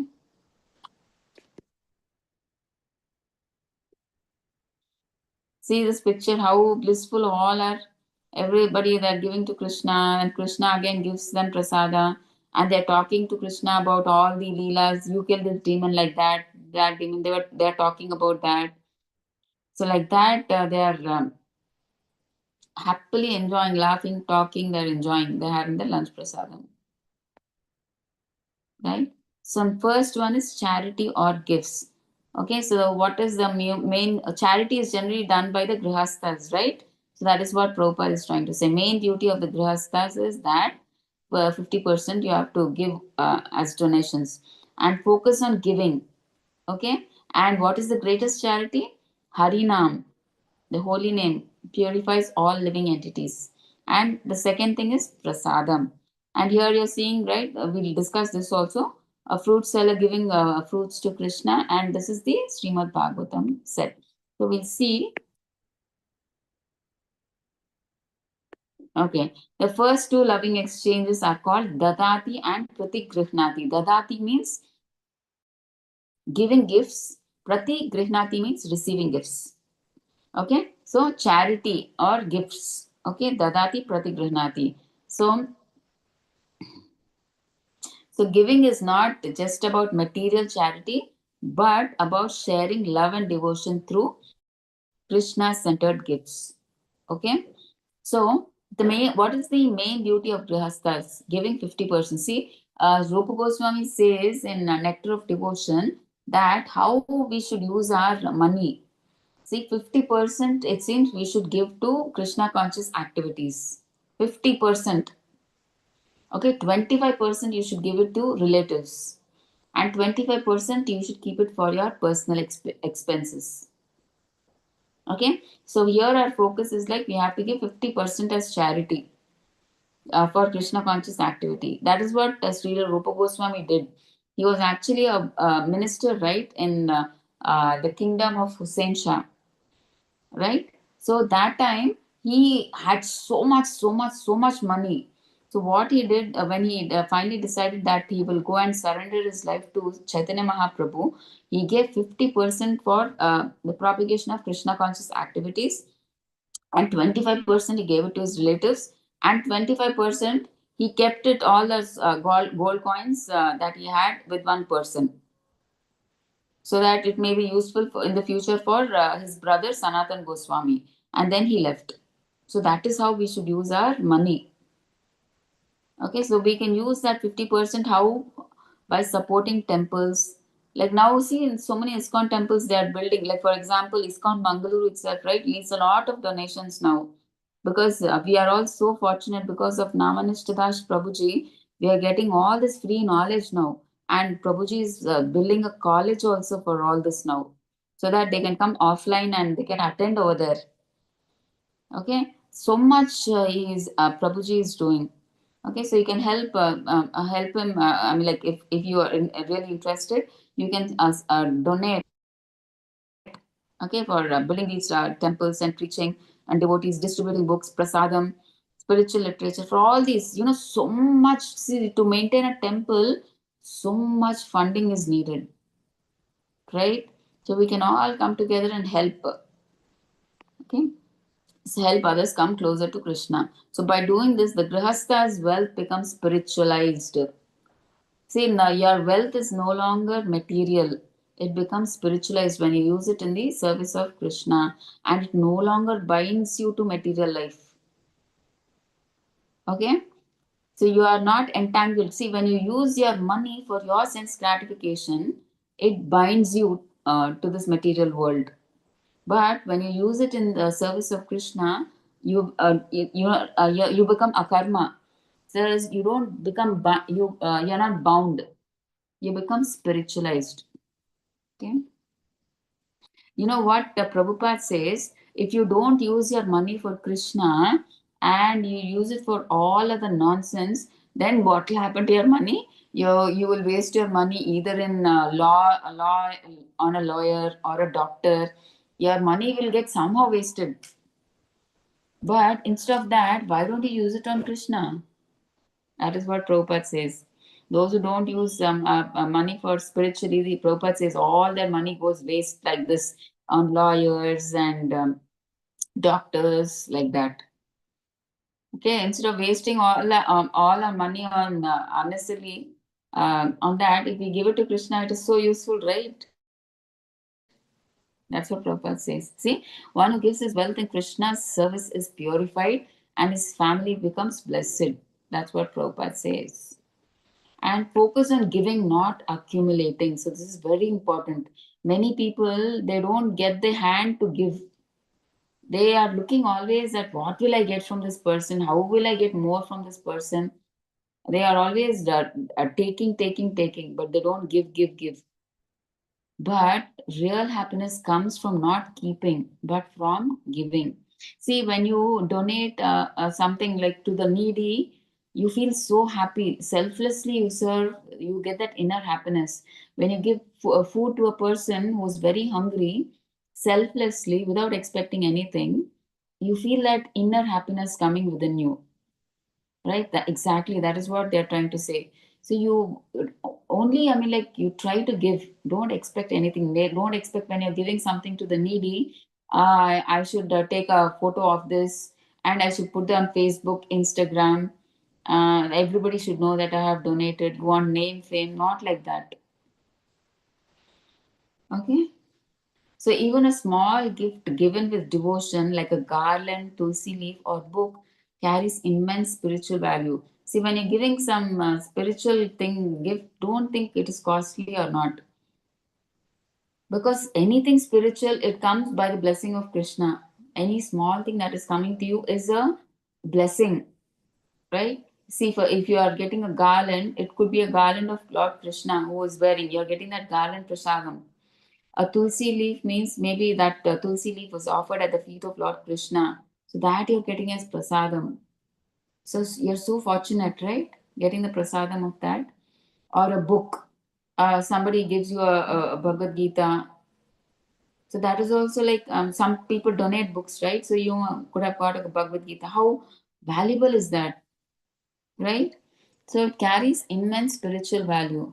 So we should always like see whatever you do, whatever you give in charity, Krishna is saying, do it as an offering to me.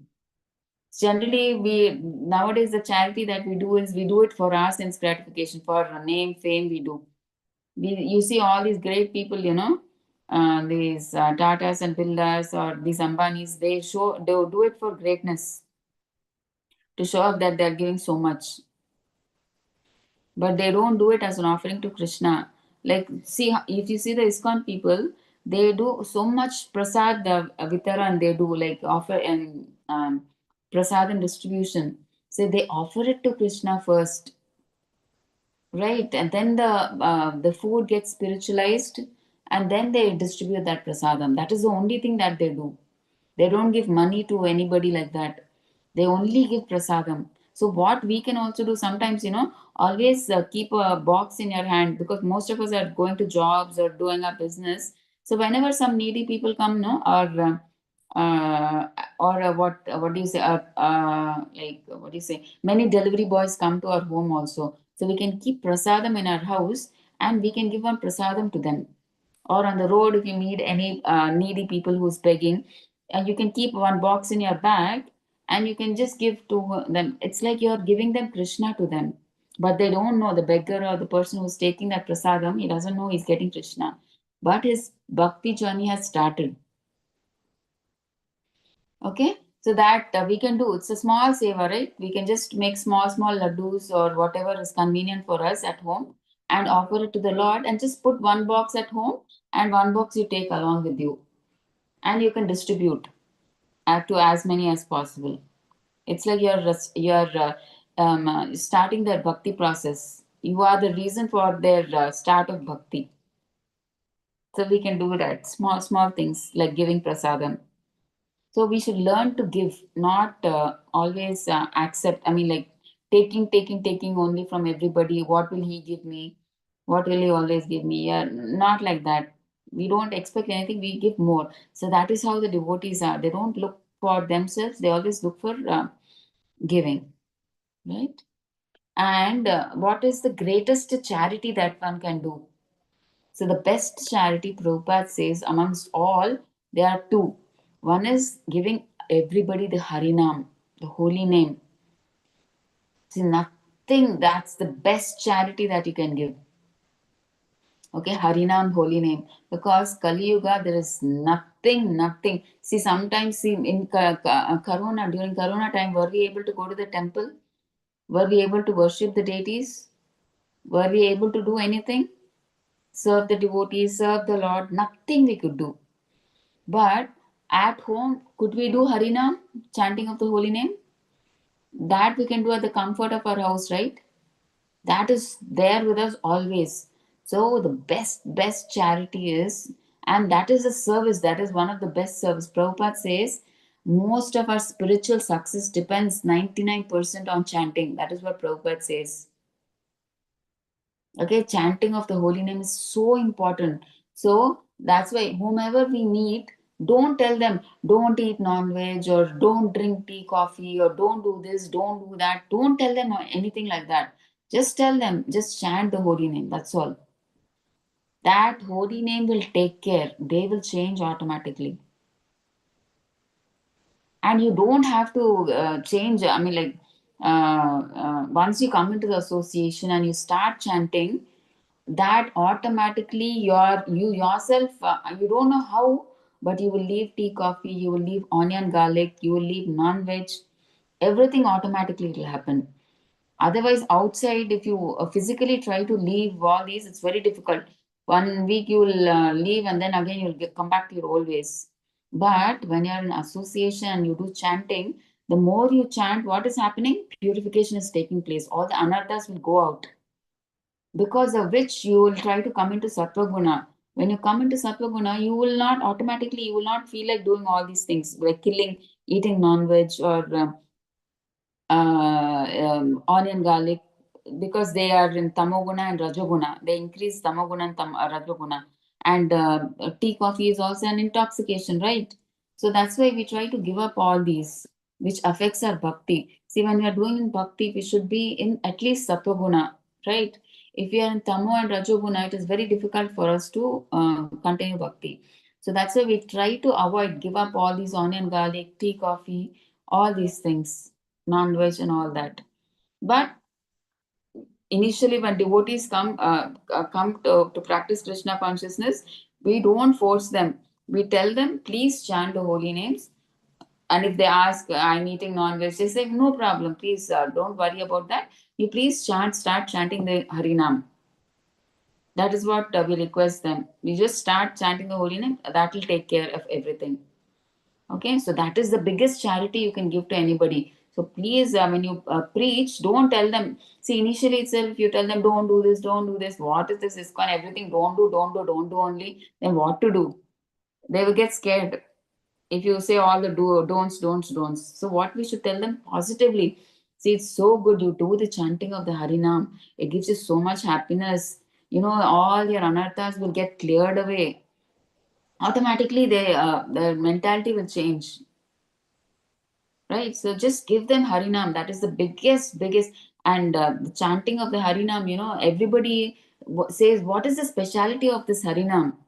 What is so special? They say this mantra also gives liberation, this also gives liberation. What is so special about this Hare Krishna Mahamantra? So what our Acharya said, we don't look for liberation. Why do we want liberation? It's just a byproduct for us. We don't want liberation. So what is the specialty of this Hare Krishna mantra? It gives us love of Godhead, love of Krishna. We are not looking for liberation. Liberation is just, it stands at the doorstep of pure devotees.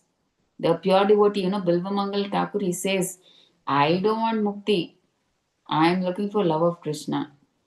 And he doesn't even bother. Mukti Devi is like with folded hands, she's saying, please accept me, please accept me. But Bilvamangal Thakur is saying, no, I don't want mukti, I don't want liberation, I want love of Krishna. So they don't bother about mukti. Pure devotees, they don't bother about mukti also.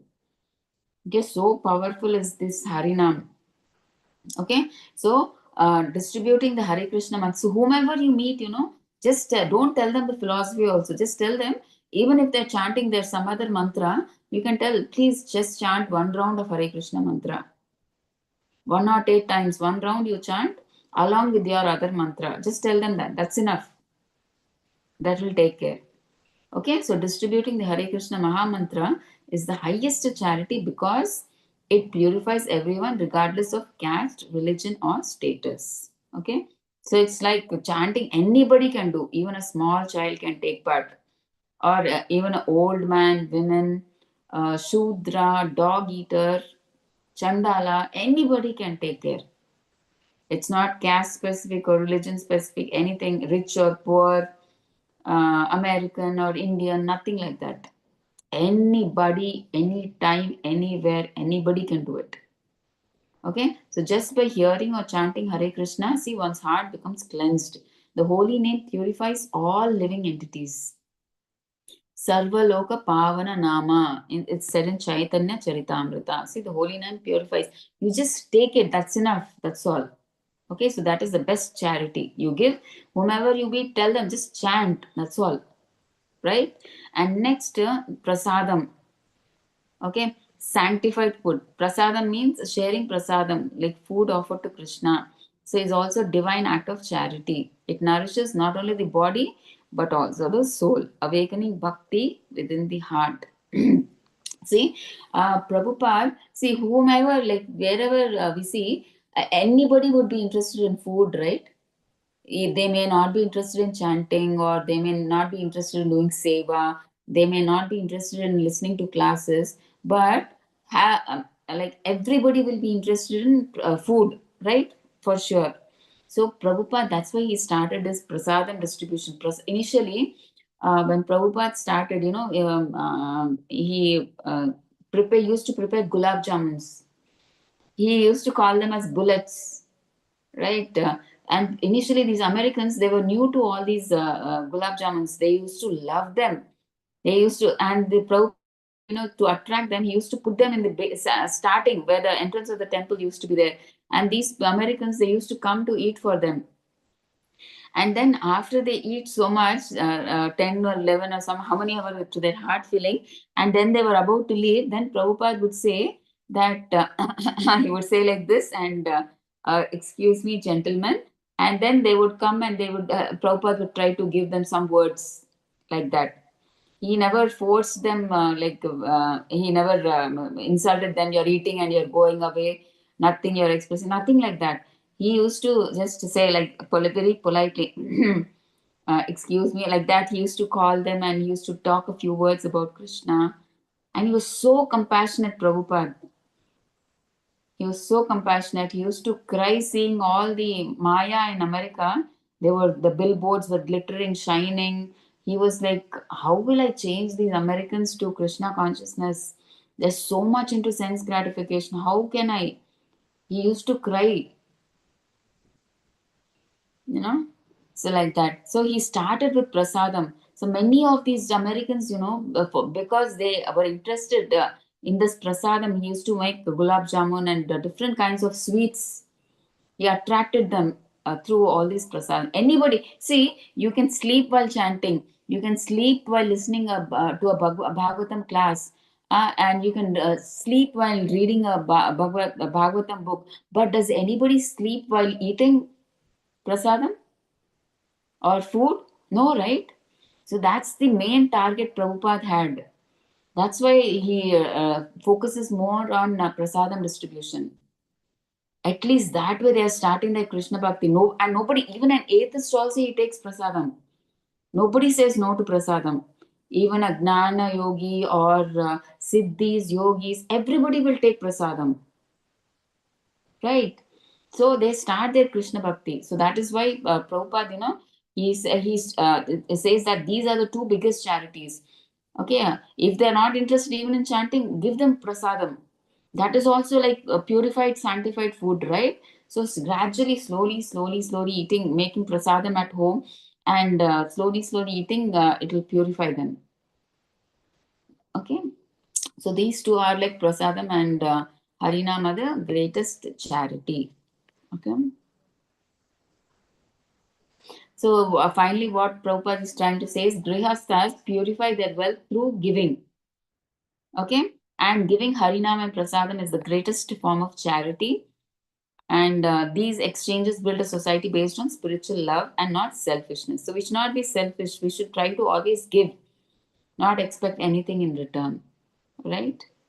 And we saw that photo of the fruit seller, right? And child Krishna. So we all, I think all of us know this story where this fruit seller is so much she knows about Krishna, and then she wants to give Krishna these fruits, and Krishna, he comes in hand with a few grains. He's a small baby, right? So he doesn't know. He sees Yashoda Maya. That time it was the barter system. They used to exchange goods. For rice they used to get fruits, vegetables, like that. So Krishna, he got these grains, and by the time he came to this fruit seller, he had only 3-4 grains in his hand. And then he said, Maya, please give me some fruits for this. And she said, but I have only so many grains. Then that fruit seller, she's so mesmerized seeing Krishna, said, no problem, Lalla. You take how many ever fruits you want, and in that small hand, how many ever fruits come. She puts so many fruits, and then she says, see, don't worry, you don't give me, you come and sit in my lap. So then Krishna comes and says, my mother will scold me if I sit in your lap. No, no problem, Lalla. Just sit once, then you can go back home. And then she sits and he sits in the lap of that fruit seller, and that fruit seller feels so much happiness seeing Krishna sitting in that motherly affection. She feels so happy. And then Krishna says, no, I have to go. Maya will scold me. Then she goes. And Krishna, and then the fruit seller, then she comes, she gives almost all the fruits, and the basket is empty. But suddenly, on the way back, when she's going, she feels the basket becomes heavier and heavier. And then she sees that the basket is full of ornaments, jewels. Then she is like, so, oh, Krishna is thinking that I'm doing all this for money. What she does, she throws all those ornaments there down, and again she goes to her house, and again she fills the basket with fruits, and again she comes back to Krishna. See, that is devotion. See, what we would have done, we would have taken the ornaments to our home, nicely placed it in one nice place, and give a nice lock it up, and then we would have again take the fruits, and again we would come to Krishna. But she had so much devotion. She wanted that love and affection that Krishna had given. Okay, so here we can see, right, the give and take between Krishna, right? So she gave all the fruits, and Krishna gave him her the love and affection. Okay, so we saw that, and Srimad Bhagavatam is like we can see that giving knowledge. So that's why we do this book distribution, right? We want all everybody to be educated. They should know the philosophy behind Krishna consciousness, right? So giving Bhagavatam, the gift of Bhagavatam is one of the best gift that you can give. Bhagavad Gita. So that's why on many occasions, are mostly you see on the death ceremonies, they give these Bhagavatam or Bhagavad Gita, or on marriage occasions they give this Bhagavad Gita or Bhagavatam as a gift. You can give them, and on any occasion you can just give them as a gift. These Srimad Bhagavatam, they're treasure of knowledge. Okay, so this is the thing. So actually, Dadati means, so the first picture is we are showing the highest offering of love to the Lord when the fruit seller is giving fruits, and she's getting love of Krishna. And the highest offering of love to others is the giving the Srimad Bhagavatam. Okay. So this is we've covered. And second slide is confidential talks that we said, right? You give your mind, you tell what you have done. So importance of confidence, and we'll talk topics of the talks, challenges in the spiritual life, Krishna Katha, it's not Prajalpa, and talk is a gift for others. We'll see what is that.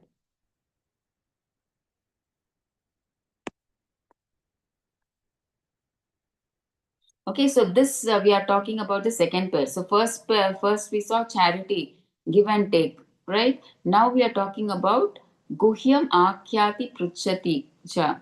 So revealing one's mind and confidence and inquiring confidentially. So you tell what is in your mind, and the other person tells what is in his mind, right? So confidential talks, Guhyam Akhyati Prachati Cha. So in loving relationships between devotees, confidential talks are very special. So they strengthen the bond of trust and deepen spiritual friendship. Okay, so you should talk only about Krishna topics. Okay. Um, so importance of confidence. Now we'll see. So real friendship in bhakti rests on trust. See, you should be very open in your relationship with devotees, especially once you, even normally also, materially also, once a friend breaks your trust, it is very difficult to gain that confidence in that person. Right? So here in bhakti also, you should be very sincere, and you should be very open in bhakti, right? Okay, so real friendship in bhakti rests on trust, the ability to open one's heart without fear of judgment. See, that person, only if he thinks that you're sincere, you're approachable, will he open his mind to you? Will he be able to tell you all the problems of his bhakti, or not, if not problems, at least what he has heard or talked about Krishna, right? If he has that closeness or confidence, then only he will be able to open his heart to you without any what do you say, hesitation, right? Without any fear. So when devotees share their feelings, struggles, and realizations, what happens? They help each other progress in Krishna consciousness. See, like in the material world also, if there is some person who is ready to share your burden, you become so relieved, right? Similarly, in bhakti also, when you are facing difficulties, or you're struggling, then you go to that person. Like, see, when devotees share their feelings, struggles, and realization with one another, when you're sincere and you're open, then you sort out problems very easily, right? When you gain the trust and confidence of that person, you share their feelings and you get the confidence. Oh, okay, this like you can, oh, this devotee has crossed this hurdle like this, and he gives the solution like you also do like this. Then he feels, he gets confidence. Oh, he's able to cross this hurdle in bhakti by doing this, so I can also practice. He gets that confidence. Okay, so that is why devotees, when we go to each other, meet each other, we open our minds also. We share our problems. We share, not, if we have no problems, fine. Or realizations we can give. Like today, I read the Krishna book like this. Today, I chanted extra rounds. Today, I read the Krishna book, and in that, I read this Leela. Or I had this realization. I felt it was so nice, so useful. I thought I'd share it with you. Okay, and I thought maybe this will help you progress in Krishna consciousness a bit more nicely. I am trying to implement it. I thought you would also like to implement it, and you share all these feelings. Okay, so which can help each other progress in Krishna consciousness. So this is not gossip. You should not talk about mundane things, right? As we said, prajalpa, you should not talk about what happened in your job, what happened in that party, what happened in that serial, cinema, movie, or that kitty party on that restaurant, or all that. Not nothing of that sort. It's only spiritual sharing that purifies both hearts. Okay, so what does Sri Rupa Goswami say? When devotees reveal their minds to each other with faith and affection, Krishna is personally present in that exchange. See, whenever a group of devotees are discussing Krishna Katha, Krishna is personally present in that exchange. Krishna is there. He is personally present. He listens to all that. Okay, so please remember that when 3 or 4 devotees are sitting and talking about Krishna, Krishna is there. He's also listening because it's the topics related to him, right? So he's interested. He wants to listen. Oh, what are these devotees discussing about me? Okay, so he comes and listens. So we have to remember that. So topics of confidential talks. So what kind of talking? What should you talk? So, what can you talk? So, challenges in spiritual life. What are the challenges generally that come? You talk about difficulties in chanting. All of us face problems in chanting, right? We don't get that spirit for chanting, or mind wanders, and all these problems come, right? And we feel sleepy. So, all these things. So, we discuss how we can overcome all those. And in service, also, seva, also, when doing seva, also, sometimes we get problems. We can discuss how to overcome those problems. Our faith, sometimes we don't have faith in Krishna consciousness. We get so many troubles that we tend to lose our faith that Krishna is not helping. And then you talk to a devotee, and then you get faith. You understand, okay, this is our karma. And when the devotee explains, tells you that, oh no, sometimes it is that Krishna is testing you, sometimes it is your karma, or sometimes Krishna is doing this to make you learn a lesson. What is that lesson? So, all that. And then we should not, not complain. When we get all these difficulties, we should understand, we should not complain. Arey, why is I'm doing so much sadhana? Why Krishna is giving me so many difficulties? We should not complain. Okay, but we should seek guidance. Okay, when you go to see, don't go to material persons at all. When you seek guidance, go to spiritual people, advanced people, your what do you say, Shiksha gurus or your senior Vaishnavas who can guide you. Okay, so go to them because the materialistic, they'll give you materialistic guidance, which is totally against our this thing. It will not help us at all. Either you have material problems or spiritual problems, go to a devotee. He will give you the proper guidance. Okay, so Krishna Katha, so that is what you should need. What you need to talk is, if you have any challenges in spiritual life, you can talk about that. Next, what can you talk about? Krishna Katha. So speaking about the Lord's name, so you can say that today I've heard the speech, and in that this particular point I liked, I thought I'd share with you. I read this point, I thought I will implement this. So would you also like to implement? I thought I'd share so that you can, it will also help you. So like that. So you talk about those qualities and pastimes, right? So these two things you can talk about. So what does Krishna say? The devotees, what do they always do? The thoughts of my pure devotees dwell in me. Their lives are fully devoted to me, and they derive great satisfaction and bliss, enlightening one another about me. So what is Krishna saying? The pure I am in the heart of the devotee, and the devotee's heart I am there, and they don't know nothing except talking about me. Okay, they talk about me, they preach about me, they eat, they walk, they talk, everything about me 24 hours. They have no other work. And they get so much happiness when they do that. That's what Krishna is saying. Okay, and we should not do prajalpa. So prajalpa means idle gossip or worldly talk. You know what? If you do prajalpa, obviously your devotion weakens. Okay, confidential talks are the opposite. They nourish devotion. So when we talk about spirituality, we nourish our spiritual growth improves. Okay, so talk as a gift. See, when we open our heart and speak sincerely about our relationship with Krishna, it is a gift to others, a gift of realization and inspiration. See, when you tell them, see, I'm doing chanting like this because of which I'm not getting sleep and I'm able to focus. So that is helping others, right?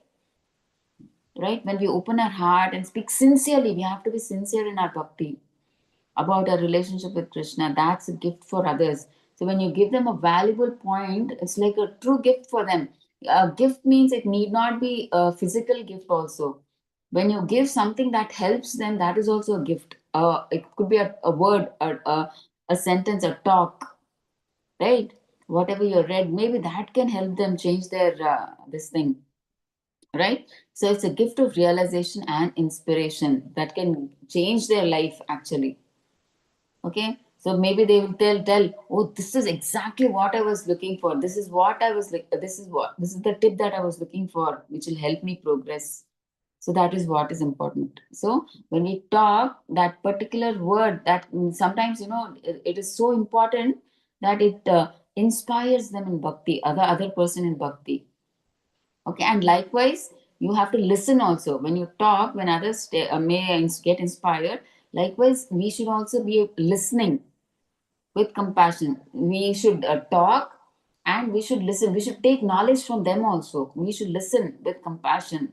That is also okay. Some people, they always keep talking, talking, talking. They want others to listen, listen, listen only. They don't want to listen only. Okay, not like that. So we have to talk something useful about Krishna, and we have to listen to what the other person is also telling about Krishna. Okay, so it shows love and care. So it's not like one way, it should be both ways. Not always trying to tell your point only about Krishna, but you should always listen with compassion what the other person is also trying to tell you. Right? That is also a gift, true gift. So this is what they're saying. That's revealing one's mind. So you can tell what is there in your mind, your problems, or whatever you've read, you want to tell, and hearing another. At the same time, you give the other person also a chance. So then only if that exchange is there, only then that love, trust, and everything flows, right? And you don't speak ordinary prajalpa. You should not talk, right? And in the picture, here we see that Prabhupada is giving a class to his disciples. Right, Prabhupada is like always, 20, I mean, like, I should not say, 24 hours, he's like preaching. See, he used to go in the morning walk. There also he used to preach to his devotees, his disciples. And coming back, he used to give Srimad Bhagavatam class. In the evening, again, he used to give one more class. And 5:30 to 6 or 6:30, I think he used to meet guests who come from outward and who are like materialistic people or non-devotees.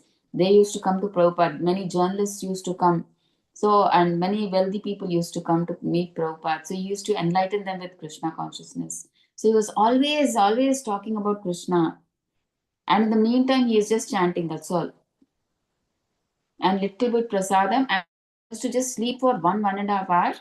And night, I think 1 to 4, he used to get up. He used to sleep from 11 to 1, I believe. And 1 to 4, he used to translate the books. And again, 4 o'clock, he used to start getting ready for Mangalarti. But we should not try to follow what Prabhupada did, like sleep for 2 hours, because he is a pure devotee, he could do that. We should at least, Prabhupada says, get 6 hours of sleep. That is enough for a devotee, right? So we should just try to say, implement what Prabhupada told us, but we should not imitate Prabhupada. Because Prabhupada is a pure devotee, so he can do all those, just sleep for 2 hours. And totally, we can't be Krishna conscious like Prabhupada, but we are on that path. We have to be one day be like Prabhupada. That is what Prabhupada is expecting from us, right? Yeah. And the last one, we just finish this in another 5 minutes, prasadam. Then we can finish the shloka 4 for today. Okay, so prasadam. See, prasadam is what? The way to a man's heart is through his stomach. Nobody can deny. Everybody writes good food, nice food stuff, right? So that is the power of prasadam. So, and prasadam means consciousness in the food, right? Let's see what is that. See, that's why Prabhupada, we earlier discussed, right? He said that these gulab jamuns are bullets, spiritual bullets. He used to say. He used to prepare so many gulab jamuns, and he used to attract the Americans. He used to put this big dabba there, the transparent dabba there too. And these people, they were so attractive. So many they would eat, and then that's how Prabhupada slowly attracted the devotees. So even we also, that's why the devotees tell us, like we get many people to our house, coming to our delivery boys, or who bring parcels, or many items that we order online, right? So we can always give them, prepare prasadam and put it on the table whenever any guy comes, delivery person or any person comes to our house. We can just give them an laddu or whatever we prepare as prasadam, by which Krishna Prasadam. Or if we are going on our way to work, and on the road we see any needy person, we can just put one box in our this thing, and we can give Prasadam. It's like we are giving them bhakti. Even to an atheist, you can give. In that way, to an atheist also, we are inculcating bhakti in them. We started his journey for Krishna consciousness started. Right? So that's what Prabhupada says. Even though a person, even though a devotee is like us, we are not interested in chanting, we are not interested in hearing, not seva, we are not interested. But who is not interested in food or prasadam? Anybody will be interested, right? So that's what Prabhupada says. See, the way to a man's heart is through his stomach. Right? So Srila Prabhupada, see, practical application. Prabhupada, that's why, we do all this prasadam. ISKCON, it never does any other distribution. If you see, mostly it is prasadam distribution they do. To crores, to thousands and thousands of people they do. During the Kumbh Mela, they do it. During COVID also they did. That is what they do. Because nobody can deny food, or prasadam as we call. Everybody likes prasadam. I mean, if somebody is not eating prasadam, they don't, some people, they don't eat prasadam. You can just tell them the food we prepared. Don't tell them it is prasadam. If they're very particular that they don't want to eat, they just say, we prepared, please taste. That's all. Give it. Don't say it is Krishna Prasad. Some people, they'll be like Christians or Muslims, the delivery persons. If you tell it is prasadam, they won't eat.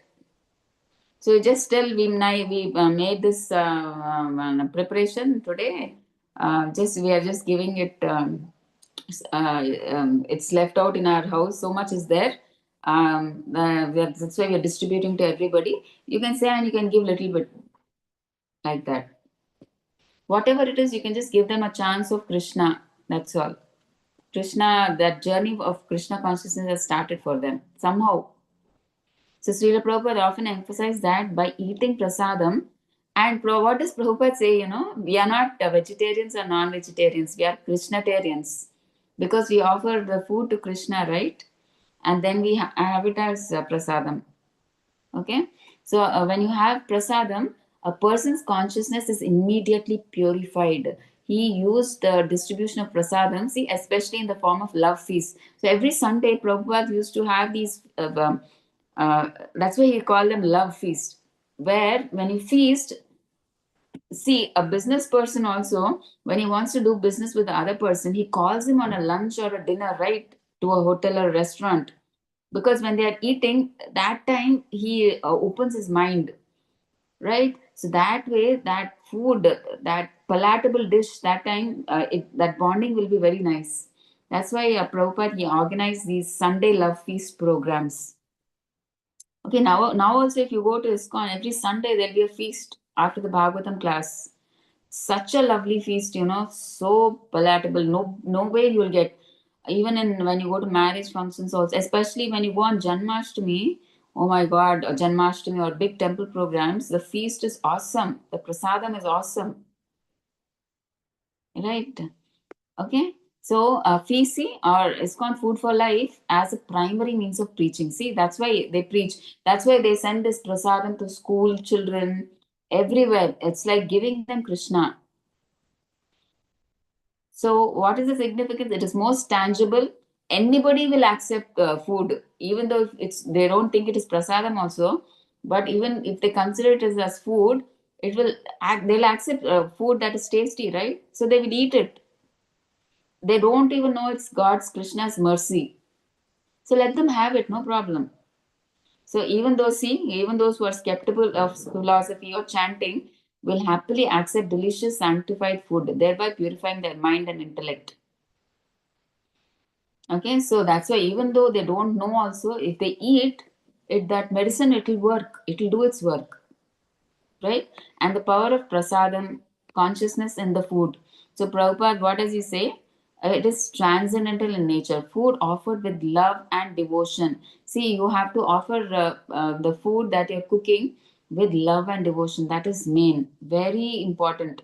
Because Krishna is not hungry for the food that we put. He is least bothered. I mean, like actually, he has thousands of Lakshmi serving him in Vaikunta. And you can imagine what kind of food Radharani and all these Lakshmi Devis they will put in front of us compared to us. Our food is nothing. But why Krishna is so merciful and he's taking our food? Because he's seeing not the food items that are being kept there. Now he's seeing how much with love and devotion that we are offering. Right, that is very important. So, food offered with love and devotion to Krishna transcends the three modes of material nature sattva, rajas, and tamas. So, once Krishna tastes it, it becomes non different from him. So, that Krishna Prasadam is nothing but Krishna only. So, it is transforming a material substance into a spiritual one, his mercy, prasada. So, without offering, if you eat that food, that is material. You are eating for your sense gratification. But when you offer it to Krishna, it becomes spiritualized. You get his mercy. Then it becomes prasadam. So, when you eat prasada, what happens? See, eating food that is not offered to the God is considered to be eating sin. Why? See, when you eat your cooking food, you don't know how many germs you are killing. Right? When you're cooking, when you're boiling, see so much fire you put, right, on that vegetables, many germs, whatever will be there, right, many unseen bacteria you're killing and all that, right? So you're eating sin. Even you're killing the vegetables, right? The vegetables also had life, you plucked them and you're eating them. So it is like you're eating sin, you're gaining karma. But by honoring prasadam, your Krishna is accepting all that this thing karma. He's saying that if you offer patram pushpam phalam toyam, then I accept. So that is why when we, whatever Krishna is saying, so he's saying that is why we offer it. So patram pushpam phalam toyam. So vegetables, fruits, that's what we offer to Krishna. And we eat that. Milk products, milk, sweets, all that we can prepare and we can offer it to Krishna and then we can have it as prasadam. So, and what happens when you eat prasadam? You are free from all past sinful reactions and material contamination. It acts like an immunization. Like when you take a vaccine, what happens? That bacteria dies out and you get that strength, right? So, like that, when you take Krishna prasadam, it immunizes the soul against the infection of the material world. So all your material desires will decrease when you have prasadam. It is like a vaccine for you. Okay. And last is like it helps in developing love for Krishna. So the subtle effect of honoring prasadam is that it softens the heart and helps awaken one's dormant love for Krishna. So making the process of bhakti much easier and sweeter. It's hardly very not difficult. You offer it to Krishna. You don't generally, when you offer it to the Lord, you don't put onion and garlic, right? And you put a tulsi, whatever you prepare, curry or you prepare any pickle, curd, rice, dosa, everything, chutney. That you just put a tulsi on each item or a sweet you prepare or a juice you prepare, everything, every item that you're eating, even be it a snack item or anything, you offer it to the Lord. So you say, Krishna, please, you have it, and then you accept as prasadam. Okay, everything. That's it. Just for 10 minutes, you put a tulasi and you offer the Lord with love and devotion, and that's it. Over.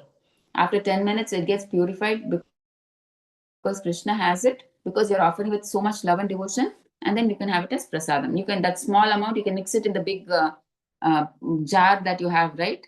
And then you can mix everything. The small bowl of curry, you can mix in that big bowl of curry. Everything you can mix, and everything will become prasadam now. Happily, you can enjoy prasadam, right? And here, so now we see, right, on the this thing, image of Mother Yashoda feeding Krishna. So that shows that we have to feed Krishna with love and devotion. Okay, not just throwing the plate there. Oh Krishna, you have your headache. If you don't eat, it's up to you. Not like that. See, you have to offer it with love and devotion. You have to tell Krishna, see, today I made dosa. This dosa I made with the urad dal and all that. And this chutney I put groundnut. Hope you like it. So you can nicely, like how when a guest comes to your house, how will you nicely tell them, see, please have this. I made it like this. And nicely you will tell them, right, to make them relish that taste that I've put so that you will like this. So you can tell, oh Krishna, in this curry I put this this item, this item. I thought you will like it. So you can nicely develop that relation with Krishna. You can say, I put nuts in this sweet. These nuts I put, and this kesar I put. This I put. Nicely, you can tell with love and devotion. You can explain and you can tell these fruits I put, like that. Okay, and then you can say, please have Krishna, and you can put. So that is one thing. And next we see in the Annakut. So the Annakut, as usual, all of you, like I think must have gone to the temple, and during the Govardhan Puja, you must have seen the Annakut recently, right? See, like in the picture I'm showing you now, you must have seen the prasadam like this. They offer so many items. The Annakut is like a mountain, right? So that way, that here that signifies that you offer prasadam in bulk. You make prasadam in bulk and you distribute. So that is what this picture indicates. So the above picture, Yashoda feeding Krishna, is you have to feed the Krishna with love and devotion. That is what they are showing here. And here in the second picture, prepare prasadam in the temple so much that we can distribute it to people around the world. So that way, that prasadam is going to everybody, because nobody can refuse prasadam, right? So here we'll end the class for today. And please let me know if you have any doubts. And would you all like to read the purport, or would you like to continue reading the purport in the